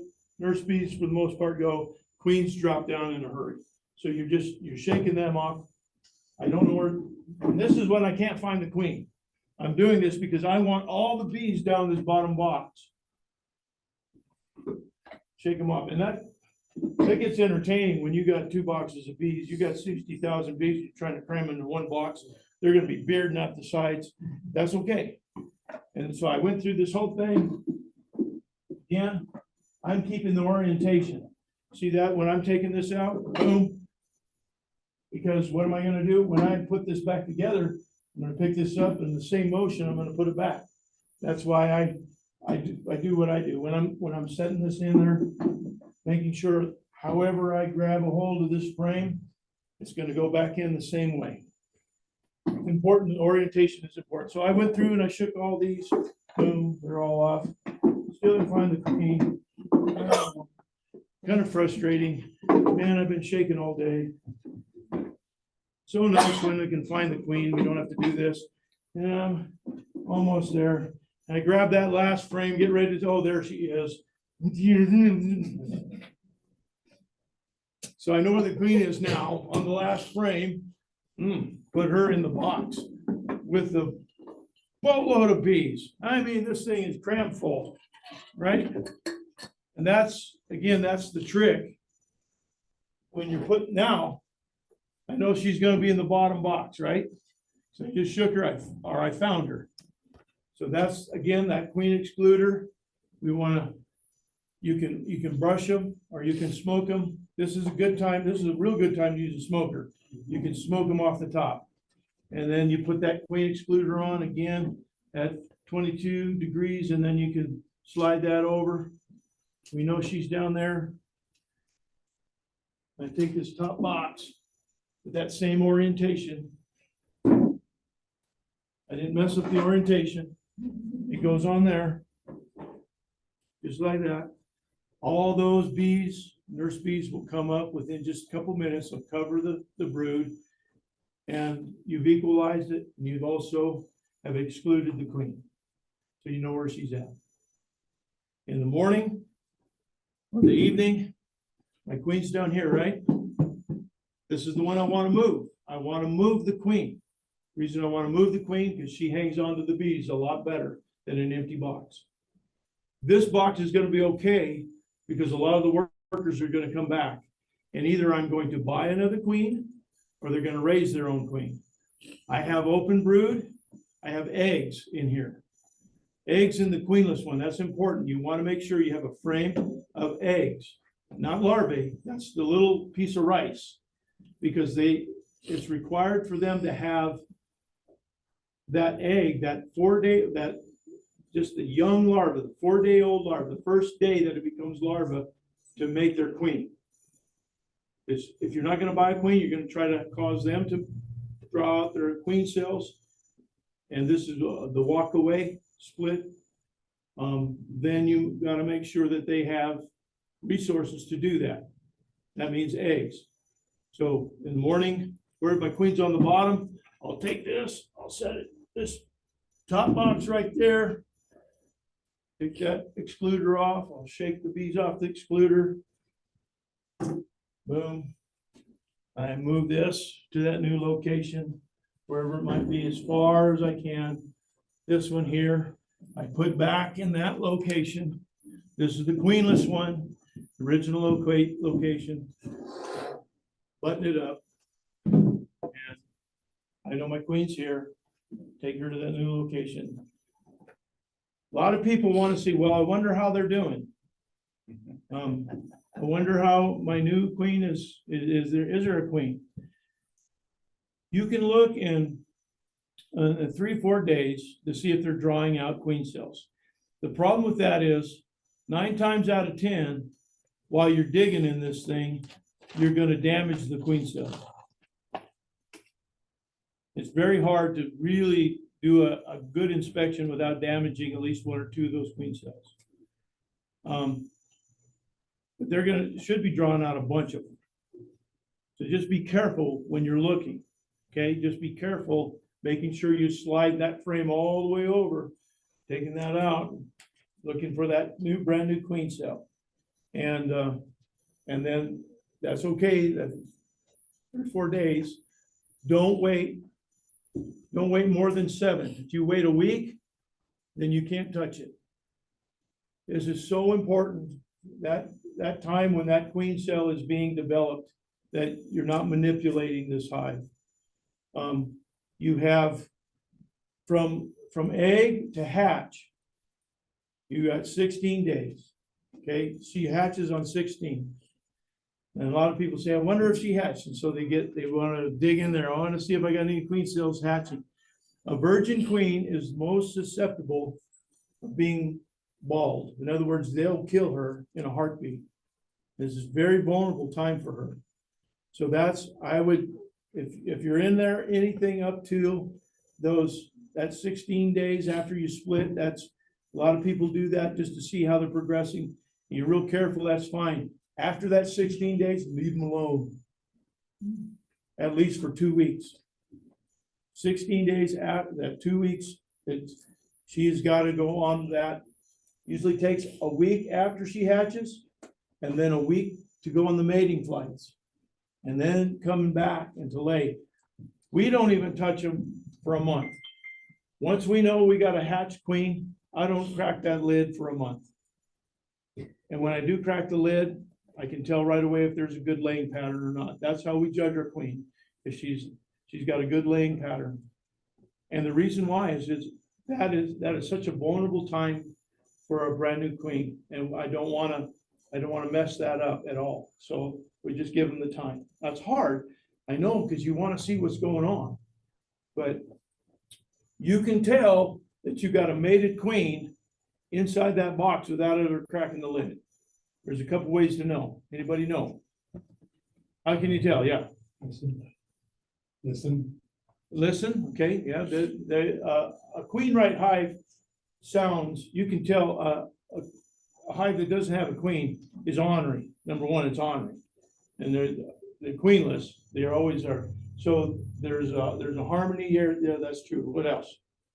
Bringing in pollen. Pollen is probably the number one way to know. Pollen. If they don't have anything to feed, why they won't be. Now that's not 100%. I've had a number of queenless hives, and they're still bringing in pollen because they're still hoping, but it's not very much. But if they got a lot of pollen coming in the front door, you got a queen. 95% of the time. I guess that's not anyway. So this one here got a queen. You had just instantly knocked out that whole ability, that want to swarm. This one's not going to swarm. If you still have a lot of bees, and let's say you had they had 12 frames of brood. Well, this has 6 frames of brood. This queen right hive still could swarm. So you still gotta keep an eye on it. One way you can do that is squishing queen cells. You pick it up, you see it. I tell people this time of year, be careful. If the queen has failed and you squish the queen cell, well, you just doomed them. Because they were raising a queen because they needed one. That queen is on her way out and you just squish their hope. So if there's a bunch of queen cells, you can take a number of them out. And that's a good way to know that they're really wanting to. Supersedure cell is different than a swarm cell. In other words, swarm cells, there's going to be a bunch of them and they're going to be on the bottom. Supersedure cell, oftentimes, our queen replacement cell, oftentimes is in the middle of the frame or near the top. So that's kind of the difference. Swarm cells normally on the bottom, supersedure or replacement queen cell is in the bottom or in the middle. So when I see a cell in the middle, normally I'll leave it because they know what they're doing. I don't. Yeah. So if you were to do the split and you take the one that doesn't have the queen, you're saying that there's danger in like checking it in the first 16 days. Is it best to just leave it be and don't touch it at all for a month? Or do you want to check I will go back and make sure they were raising cells. Okay. Because if I go back in a week and there's no cells, then I got to get something in them. I got to give them another frame of brood or eggs. Because if they didn't do that within 7 days, they don't have any eggs to do anything. Okay, so at least 7 days, check it so that you know, and if not, then can you go back to your original one and pull out another? I'll go back and pull out a frame of eggs and give that to them so they can, because time, the clock is ticking. And time is against them now. Because for every week that goes by, there's less nurse bees. Right. So that's why but after that,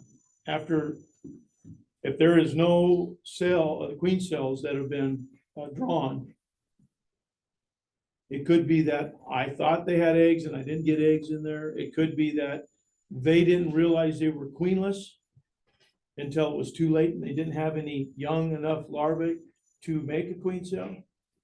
But in 7 days, they're gonna know they're queenless. Okay.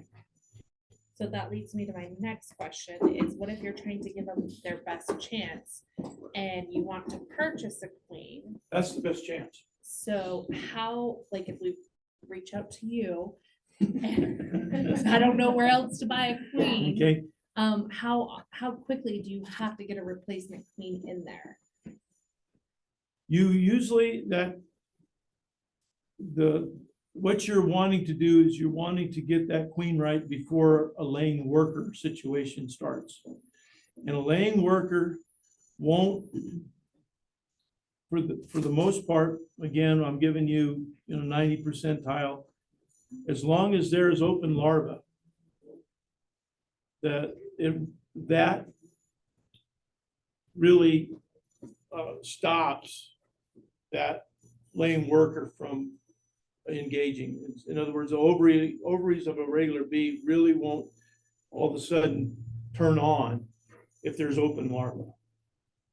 Now I've had situations where there was open larva and they had laying workers, but that's for the most part. So you have, how long do you have from egg to cat brood? What's the answer? 9 days. Yeah. So on the 9th day, that brood is capped. Okay, that larvae is capped and then becomes pupa, turns into pupa. So that's just biology, a little bit of, anyway, so you have about a week, maybe a little bit more. A lot of times it is repressed, that laying worker is repressed even up to a month. I've had a hive that was queenless for a month and still was not, the laying worker and started. But the longer you wait, the harder it is. This is the problem, is right now you need to do the splits and there are very few queens available. Right. I couldn't buy a queen from the queen brokers if if I was tossed $1,000 a queen out, they're already spoken for. Because everybody in the nation is doing nooks and packages. So all the early queens are already gone. So what we're waiting for is the next cycle or the third cycle after that. And so so the best case scenario right now is walk away split, let them raise their own queen.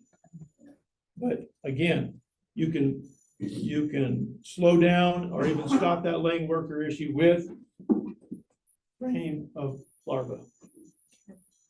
Eggs, larvae, drop that in. Not cat brood, because that doesn't carry that pheromone. The open larva is a very strong pheromone, and that will slow down or stop that laying worker urge. See, the reason why the laying workers start is because that's their last hope of continuing their genes. Even though they're dead, their drones will enter into the gene pool. Sounds like a good way to kill the rest of the bees, though. Yeah, if you make them hopelessly where they have no ability to make that next queen, then they're done. All they'll a laying worker, which is a terrible thing because it ruins your comb. And I know this is hard, and there's all kinds of videos out there about how do you fix a laying worker. Believe me, I've tried, and I've tried a lot. What we do is we just shake them out. We shake them out quite a ways away from the rest of them.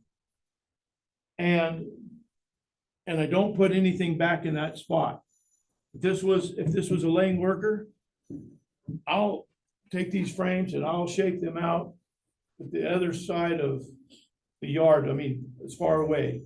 I'll shake them out, and I will make sure there's no box or nothing in that spot, because they'll fly back, and when there's nothing there, all those bees will beg their way into another hive.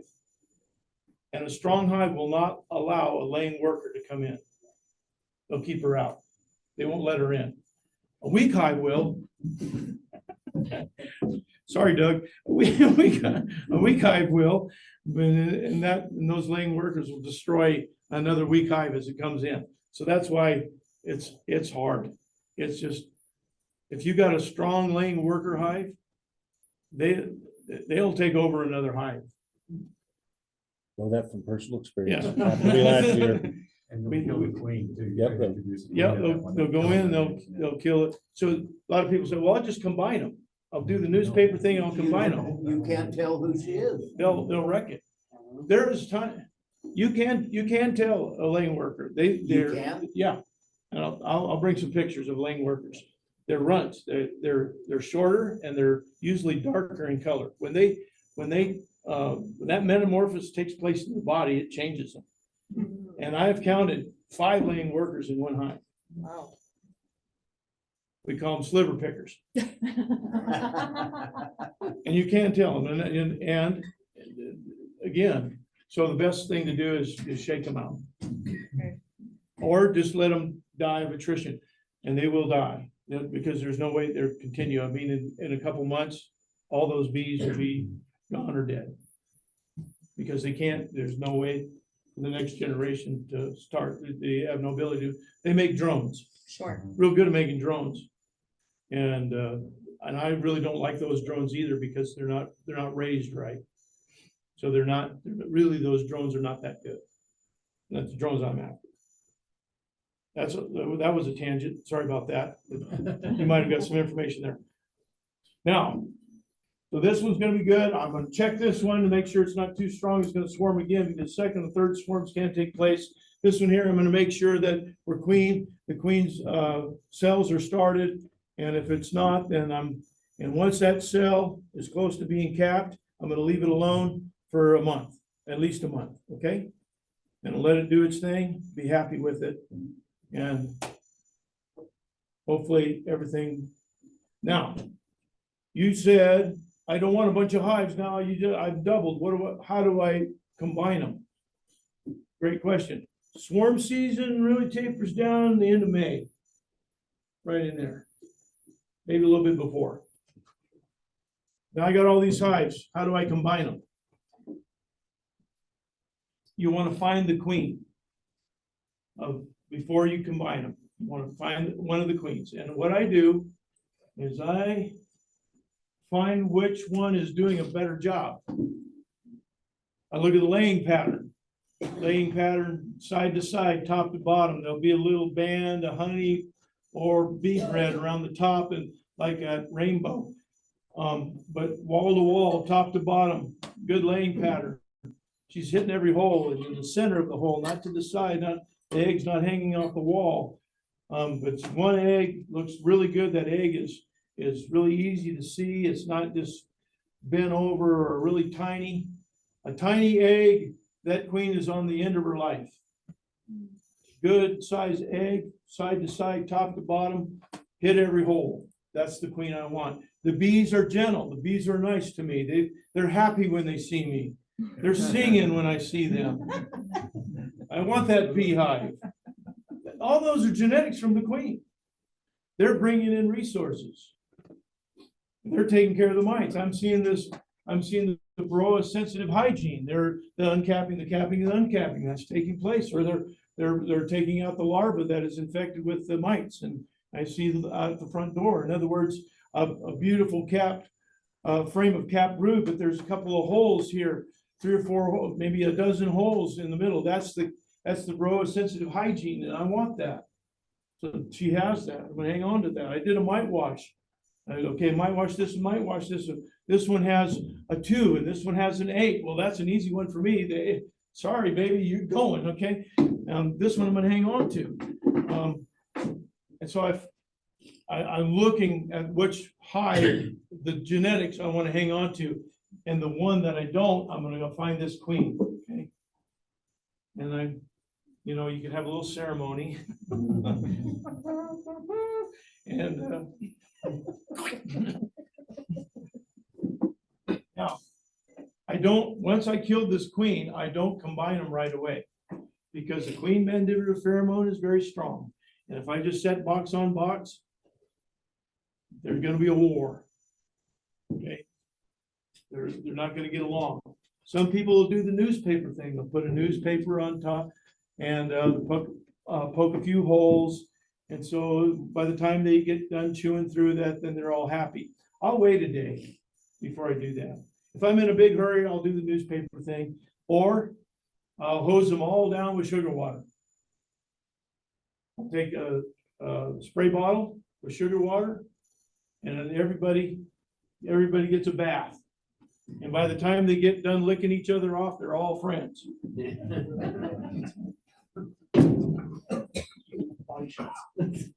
Sorry, the middle picture you didn't need. Okay.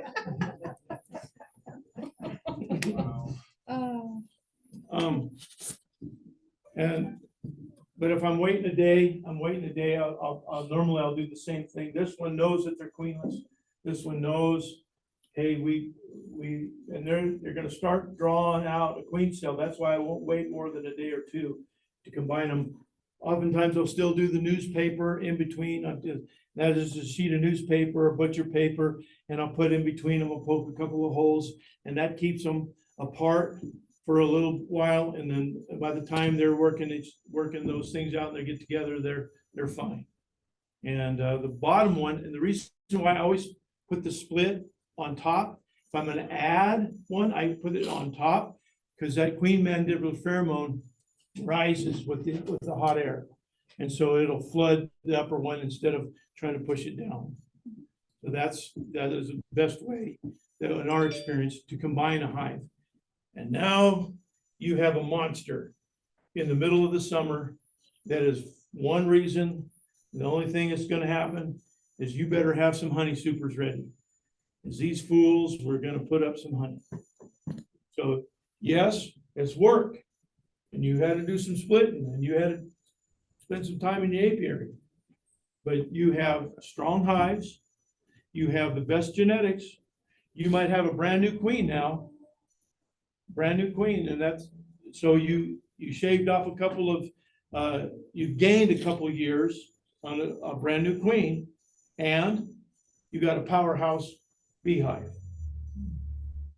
So that's to your advantage. It's work and you gotta spend some time doing it. But that you have kept it from swarming. You have introduced a new queen into your apiary and again, now you have a great honey producer. One more scenario I'll give to you. This queenless one didn't raise a queen. It couldn't get a queen. It's petered out. Did terrible. And I'm really, the numbers are really starting to dwindle.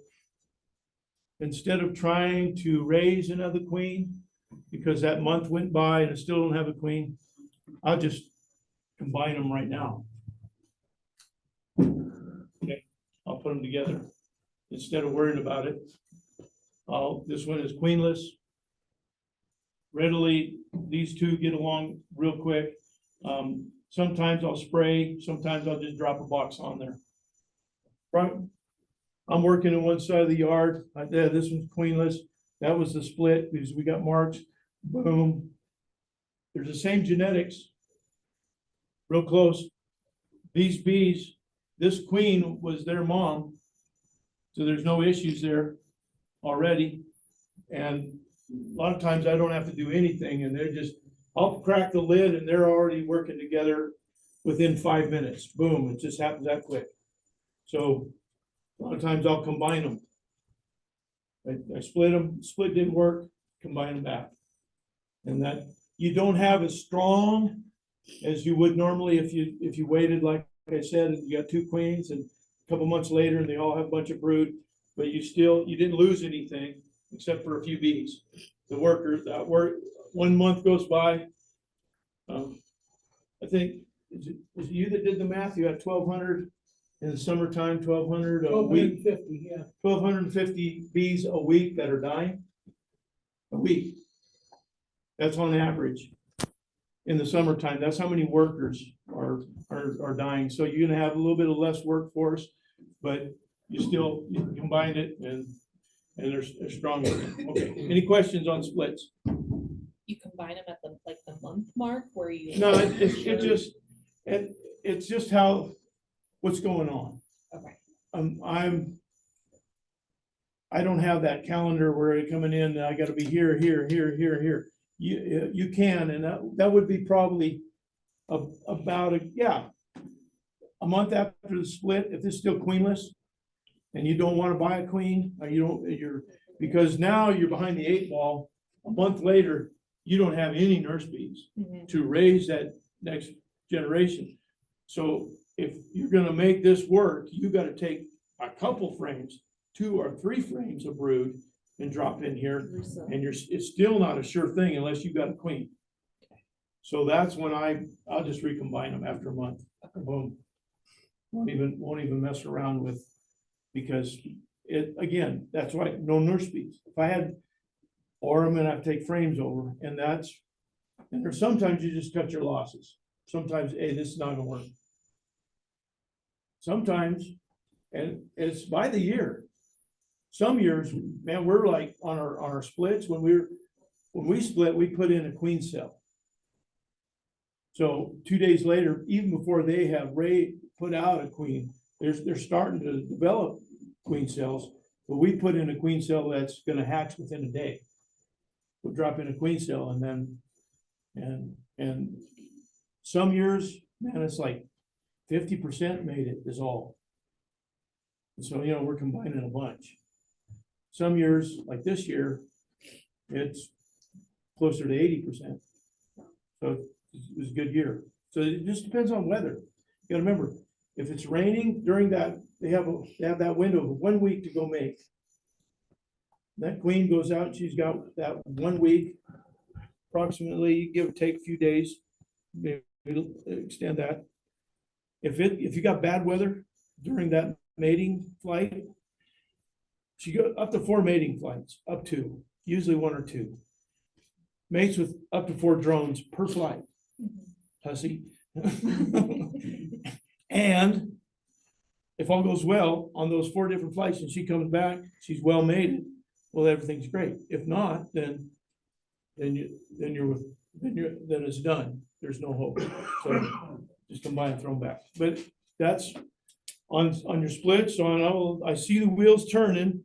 Those of you that haven't even been in your hives, you might not have a problem because first time you crack open your hive, you see, man, I had a whole bunch of bees, where'd they all go?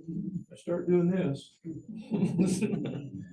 And anyway, I wouldn't wait too much longer if you're gonna do some splitting. Some people, they really don't want that hassle. They're fine with the bees doing the swarming, and whatever you have left, you're happy with that, and hopefully they make it. That's great. You're the beekeeper, and if that is something that you're happy with, and that's great. You don't have to do this. This is just for those of you that you have this grandiose of idea of making lots of honey this year, okay? I've already got a box of honey out of Palisade already. That's the good stuff. So don't ask me for it. Got a couple of things. Yep.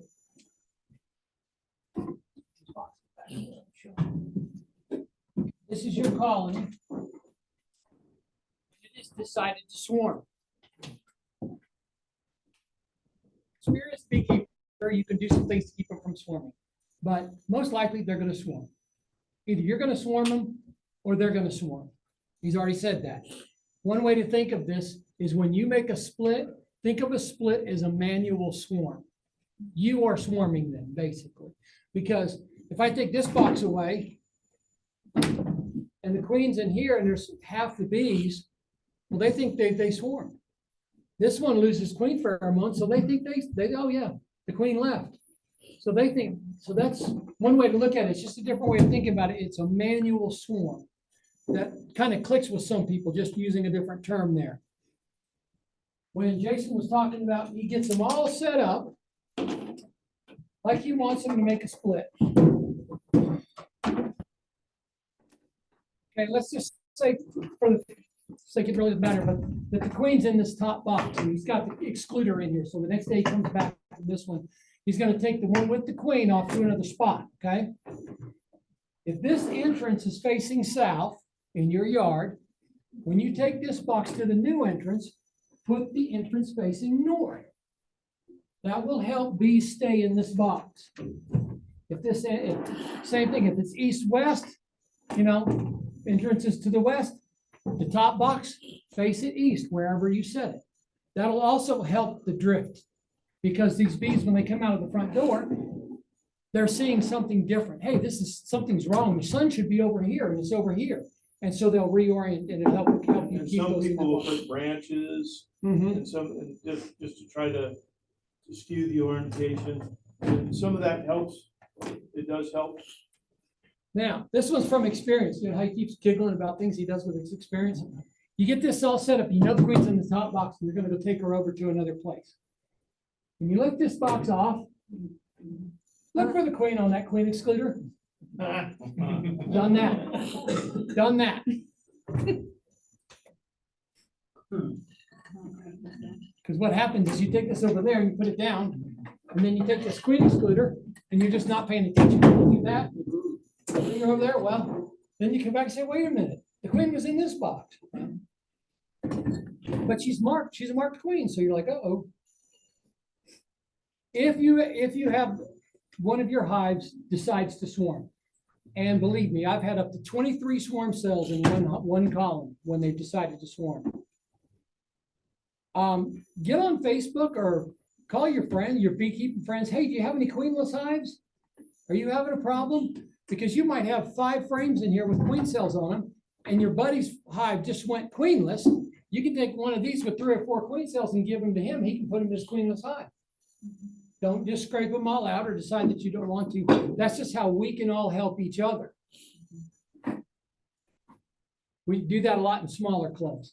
You'll see it pop up on Facebook. Hey, I got a bunch of queen cells. Anybody need any? That's all I got. We got a couple minutes. I also wanted to show you how we do,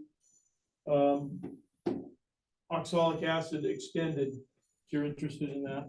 The oxalic acid extended, treatment with the sponges, Swedish sponges. No? Yes. It's a PowerPoint, so you can watch TV. Okay, now we're in, yeah. Audio visual day, nice. Except it wasn't that, it was Yeah. TV you rolled in. Yeah, you had to go around on the car with the VHS. Now I'm showing my age. That was mine. He said it. Mike right here. You can still get VHS if you go to the pawn shop. Yeah, you Have them there. My sister-in-law, find 'em at that thrift lives in our shops. basement still has them. Really? You can't find them at thrift shops, I've checked. Okay, I are they think, asking a lot? I think online you can still buy new, the VHS DVD combo. You can still buy. them. I think. I don't think I even own any DVDs anymore. Well, got all those home videos that used to make. Oh, yeah. Okay. Yeah, you can digitize that now.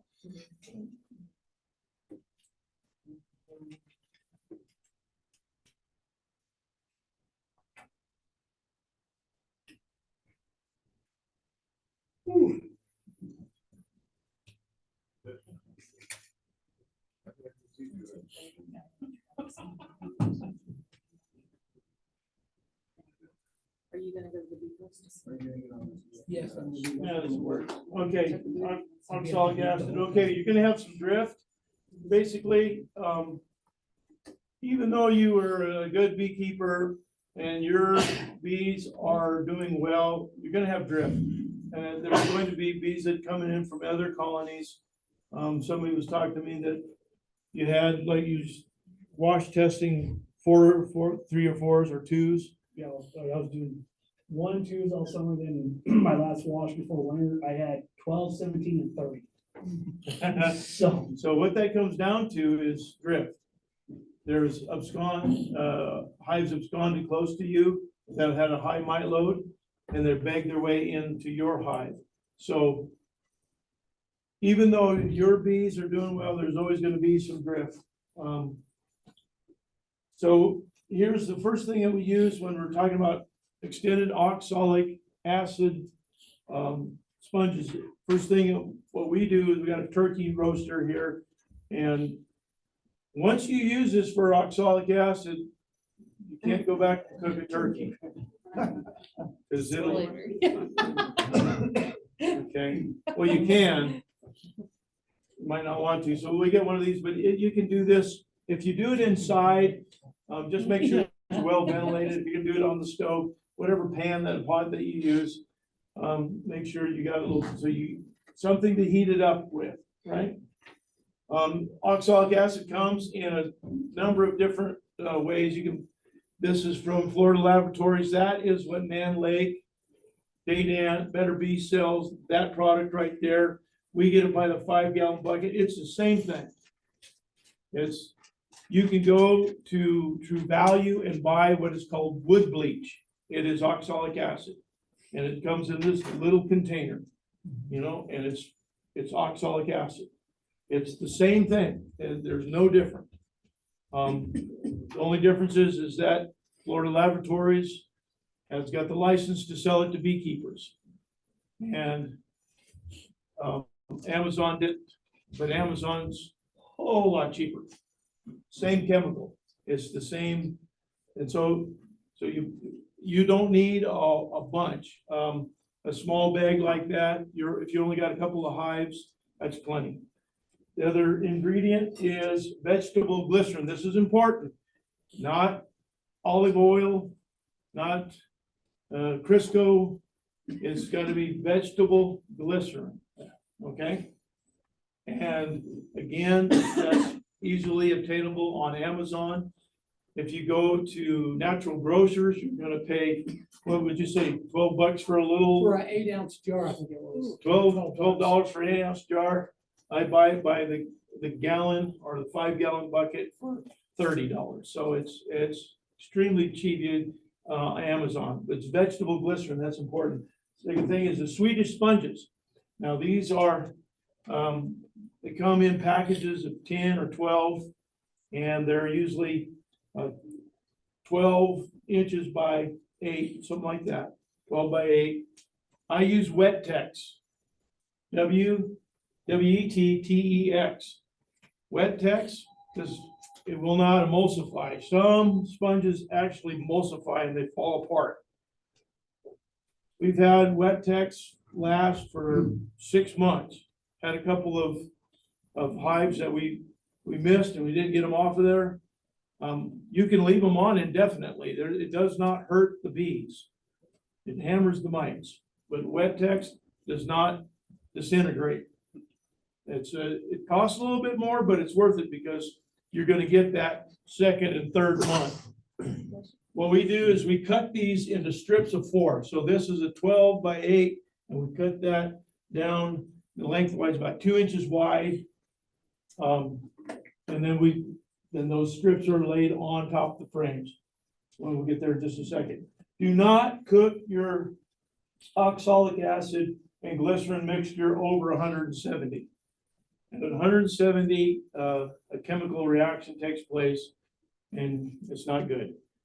It won't kill you, but it also manipulates the chemicals. So keep it under 170. What I do is just enough for it to emulsify. When that mixture, when you put that together, and this is real easy, that you won't be able to, you'll remember this. It is 1-to-1 by volume. 1 part glycerin, 1 part oxalic acid. And you put them together at the same time as you're heating it up. And what I do is I stir it, I wait for it to emulsify so it becomes clear. I remove the heat, turn off the heat. So, but that's important. Don't let it just sit there and bubble and boil and cook. Keep it under 170. Those are some keys. So 1-to-1 by volume. So you're gonna do 2 cups, you know, whatever the volume is, put it together.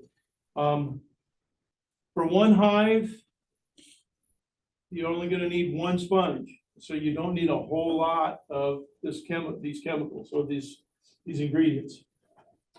We put them in a pan, and then we pour the mixture, and I got the sponges lateral like that, up on its edge, instead of flat. I put them up on this edge, and I pour the mixture right over the top of the edge, and then it absorbs all the way through. And I make sure that I have enough of the mixture to cover them all. You won't have to fill that thing up to where it's over the top of the sponges. Just all you're looking for is the sponges to be saturated.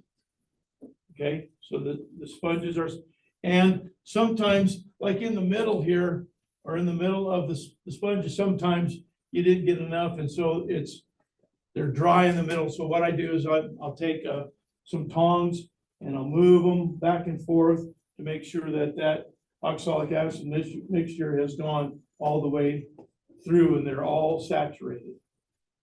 Well, that's important. And put them in a airtight container, and then you can store them that way. Okay. Sometimes they will harden. They'll set up that oxalic acid, especially if the mixture wasn't heated enough. Then that oxalic acid will solidify, and then you'll have a brick. So what I normally do is I'll take 4 or a few of these, and if I know I'm going to do individual, I'll just take 4 of those sponges that have done, and I'll put them in individual Ziplocs. I'll store them in the Ziploc, and that way you don't have that whole thing all solidified together. So next time you open up your Rubbermaid or whatever you have it in, especially if I found that it'll solidify if it's not airtight. So whatever container, if it's not airtight, it tends to solidify quicker. So individual Ziploc bags, you're good to go. And then this is the different matrices that we've used. we've tried all these different things. And we found by far, along with Randy Oliver, Swedish Sponge is better than, and the other one that worked real good is this Maximizer pad. That's the ones that, for those auto body shops, they'll throw that down to suck up oil spills on the floor. That Maximizer pad did okay, didn't last as long as the Swedish Sponge. The rest of these, they did okay. But none of them as good as Swedish Sponge, so. That's it. Any questions on this? Yeah. So those were 2-inch strips, and did you spell the name of the sponge? Because I'd done. What for a couple text? of years. Wet Tex, WETTEX is the name of the company of the Swedish Wet Tex, Amazon? Amazon. Oh, okay. Yep. And 2-inch strips? Yeah, you cut that, see that Maximize, or that Swedish Sponge would have been all together, but these are all 2-inch strips. So these 2-inch strips, and you lay them in the center over the brood area. So where we're laying these is across this way, right here in the center. 4 of them with a gap in between. So you got a strip, a gap, strip, a gap. And the reason why we do the gaps is the bees will crawl up between them. They don't have to go all the way around. What I found, we thought, well, we'll save time, just put the whole pad on there. Why don't we just put the whole pad? Well, they'll propolis all the way around the pad and won't go up. And so basically it's just got a little lid right there. You want them to go over, because that's what happens when they walk over that oxalic acid. That's what kills the mite. That's that oxalic acid. And it's not proven, but the scientific tests so far, what they think under microscope is that the shard of the oxalic, if you put the oxalic acid under a microscope, it looks like these real sharp little crystals, especially on the vapor. But even in the sponges, these shards of glass, if you would, these crystal shards. And what they think is, what it does is eviscerates the podium of the mite. In other words, their feet. So the mite no longer has the ability to hang on to the bee. And so they die of attrition. That's why the mite will never be able to become immune or have a resistance to oxalic acid, which there's many. Fluvolinate was one of the first ones that we used. That chemical was a mite, man, it killed mites, and we thought, man, we were good to go. 3 years later, mites are resistant to it. Amitraz is the next one. There is a strain of varroa mite that is Amitraz resistant. Amitraz is your Apivar. And so there's a lot of chemicals that the mites build up a resistance to, and it no longer works. For this is not a chemical miticide. This is attacking them physically. So that's why scientists believe that they'll never ever unless they all of a sudden, if you're looking under a microscope and the bees now have steel-toed boots on, then we got a problem. But until then, I think we're good. And yeah, So you put 4 of those strips on? Yes. Between the brood, and like when, like now and then, for how long? that's the great thing about it is this treatment can be used with honey supers. It's one of the treatments, oxalic acid can be used with honey supers. So here's your configuration. You have 2 double deeps.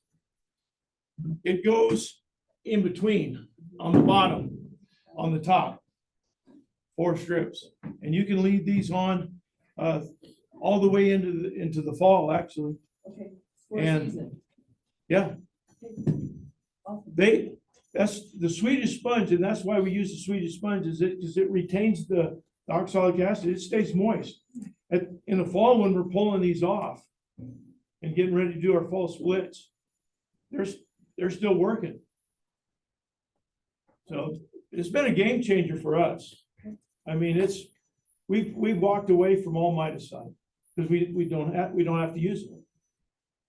And I think this year, one of the reasons why it's been so profoundly better than other years is the bees now are taking care of the mites on their own. The hygienic traits are really showing up across the board. Most of the queen breeders are breeding for that Varroa resistance, that and oxalic acid. So those two things have really, really helped. And I know there's a few of you that you want to be natural beekeepers. You want to stay away from the heavy chemicals. This is it. Oxalic acid is already in honey. There's already a level of oxalic acid in your honey already. It's in a lot of vegetables, like rhubarb, a number of vegetables. Oxalic acid is found naturally. So it's a natural miticide. On top of that, you can use it with the honey supers. Any other questions? Yeah. Randy Oliver says, put them on when he puts the supers on, maybe for 60 days, but you have results living in longer period.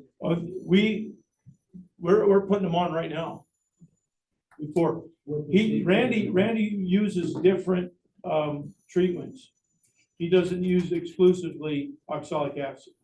So that's why right now Randy is using, so I know Randy, I buy queen cells from him every year. I go to his place and he's a good guy, tall, he's about this. And he's during the spring, he uses a couple of different treatments as well. So he does it when he's coming out of the almonds, like all of us are. So he's coming out of the almonds, they're doing their splits. When he's headed up the mountain, headed towards Donner, he's got a couple yards up in the mountains. When he's headed up that direction, that's when he puts his on.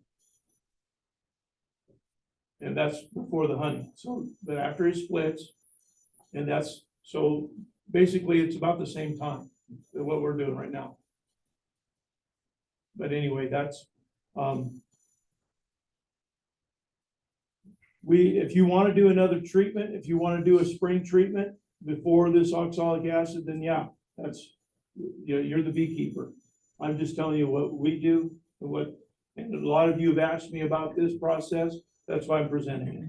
So whether you do it or not, it's totally up to you. Whatever, however you feel, yeah. So should we stop with the vapor? Okay, so the oxalic acid vapor will kill all mites that are not encapsulated. The mites that are already in the cell, the oxalic acid vapor doesn't touch them, won't affect them. So all phoretic mites, all loose mites, it'll get them, it'll kill them. And so it's a quick knockdown. So if you've done a mite wash and you're washing 13, 14, yeah, vapor would knock all those phoretic mites down, and then you need something else to get, and so that would be, so it's in addition to. So vapor, if you're going to use vapor only, then and there's different thoughts out there because you have a constant hatching, okay? And so you gotta, some people said once every 5 days, then it's every 3 days. The last scientific study said that you're really not gonna have a good kill unless you do it every 2 days for 21 days. Because, well, you gotta go into the drone, so it's 28 days of that cycle, every two days for 28 days. And I don't know about you, but I don't want to hang on to that vaporizer every other day. I'm sure your bees won't really appreciate being choked up every other day. Yeah, they see you coming. So anyway, there's a lot of other springtime treatments. Formic acid is what Randy Oliver uses in the spring, but formic right now, we're getting into some temperatures, and I found formic is really hard on the queens. And you will lose one cycle. They'll quit laying. She'll quit laying. And so, but some are very successful with formic. Some hop guard, they do great. Apivar, Apigard. There's a lot of treatments, and some people that, man, we had real good luck. I'm not telling you to change any of your treatments. I'm just sharing with you oxalic acid extended sponge. Yeah. You ever see somebody commercially selling these thousands that are already prepared? Nope. No, this still is not, Okay. Well, for- is not been, FDA has given us the okay for oxalic acid dribble and oxalic acid vapor. But they have said nothing. They haven't said no, but they haven't said it's approved. But it's the same chemical. Yeah. Just used in a different fashion. So there is a couple of companies, there's one out of Argentina that does it commercially. And it is, actually, I've seen it on the shelf at Man Lake. And Woodland is one of their stores there in California. And they're selling that, they're selling these extended strips, but they're cardboard and they go down vertically. These are laid horizontally and they're like cardboard and like the Amatraz slid Hot down. guard, yeah, hot And- guards like that. And so that's what they're using. Man Lake is selling them. I was surprised. So anyway, so evidently FDA approved that company to sell those extended strips. So this is just something that the beekeeper does themselves, but I haven't seen anybody do. I was going to try to make some up and have them available this meeting, but man, I just didn't have time. But there's those of you that are buying Nooks, I am going to give you, if you want them, I'll have them available when you pick up your Nook. I'll give you a bag of oxalic acid sponges, okay? Be on that list. Yeah, so anybody that picks up the Nook, I'll give you one. Just give you a set. I'll give you 4 strips for your beehive. Yep. Tell us where to get back to the board. Say again? The address for the news. Okay, it's 258 Fifth Street in Clifton, 258 Fifth Street in Clifton. And on the 27th, we start, I say 10 o'clock and people are there at 7. It's like our wax dipping. Wax dipping started what time, Doug? 9 o'clock. 9 o'clock and they were there at 6. So that's all right. We got some done early. Anyway, any other questions? You said you notified people about nukes. I never got a notification. Okay, come talk to me and I'll get you on the list if you want. Yep. I've got one last thing. Yep. So with all these recordings we've been doing, we've been chewing up a lot of our free storage space. So I have actually started a YouTube channel. So if you get on YouTube and look for Western Colorado Beekeepers Association. Sorry. Yeah, so I'll get up here and turn around so you guys can see me. Got a little bit of stuffy nose, so I can't talk that loud. So we have been chewing up a lot of our bandwidth that we have, or a lot of our storage space because of all the recordings, especially like the Beekeeping 101. It was like 4 hours. It took up a lot of space. So I have actually started a YouTube channel. There's just a couple of videos up there. So it's just, you get on YouTube and just search for Western Colorado Beekeepers Association, and then you can follow that, and we'll start maybe migrating some of that stuff over there. So we don't have to keep clicking on links if you want to watch the recordings and that stuff. So it just takes me a little extra time to do it, to get it up there. And then we're going to probably start doing some other videos where maybe I'll go out with Jason when he's doing inspections and we'll record it and get it posted up there too, so you guys can see some of that stuff. So if there's anything you want to see us record, let me know and we can try to see if we can find a way to get that done. and if you're interested in some of these really, he's got a Hives to Heroes in. Come and talk to, I'm trying to remember the name of your company again. High Desert Hives. High Desert Hives, Adam at High Desert Hives, and he'll hook you up. Man, this is cheap. This was only like $600, so. I don't know if about wholesalers, because that's about where they're gonna be. Okay. And don't forget about the Honeybee Festival this weekend. Woo-hoo. Honeybee Festival, Saturday, Palisade. So Molly did say that they moved the booth. It's now more in the center of the festival. Yes, Oh, good. right next to me. Okay. I'm gonna go like at least 9:30. Yeah, because I'm working the booth too. Come by anyway and let you hang out. Hang out in my booth. I'm right next door if you want to. What time do you think you're gonna get there? Okay, thanks, guys. Thank you. Talk it over with my.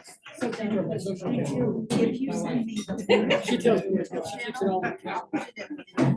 You go now. Yeah. I know I can.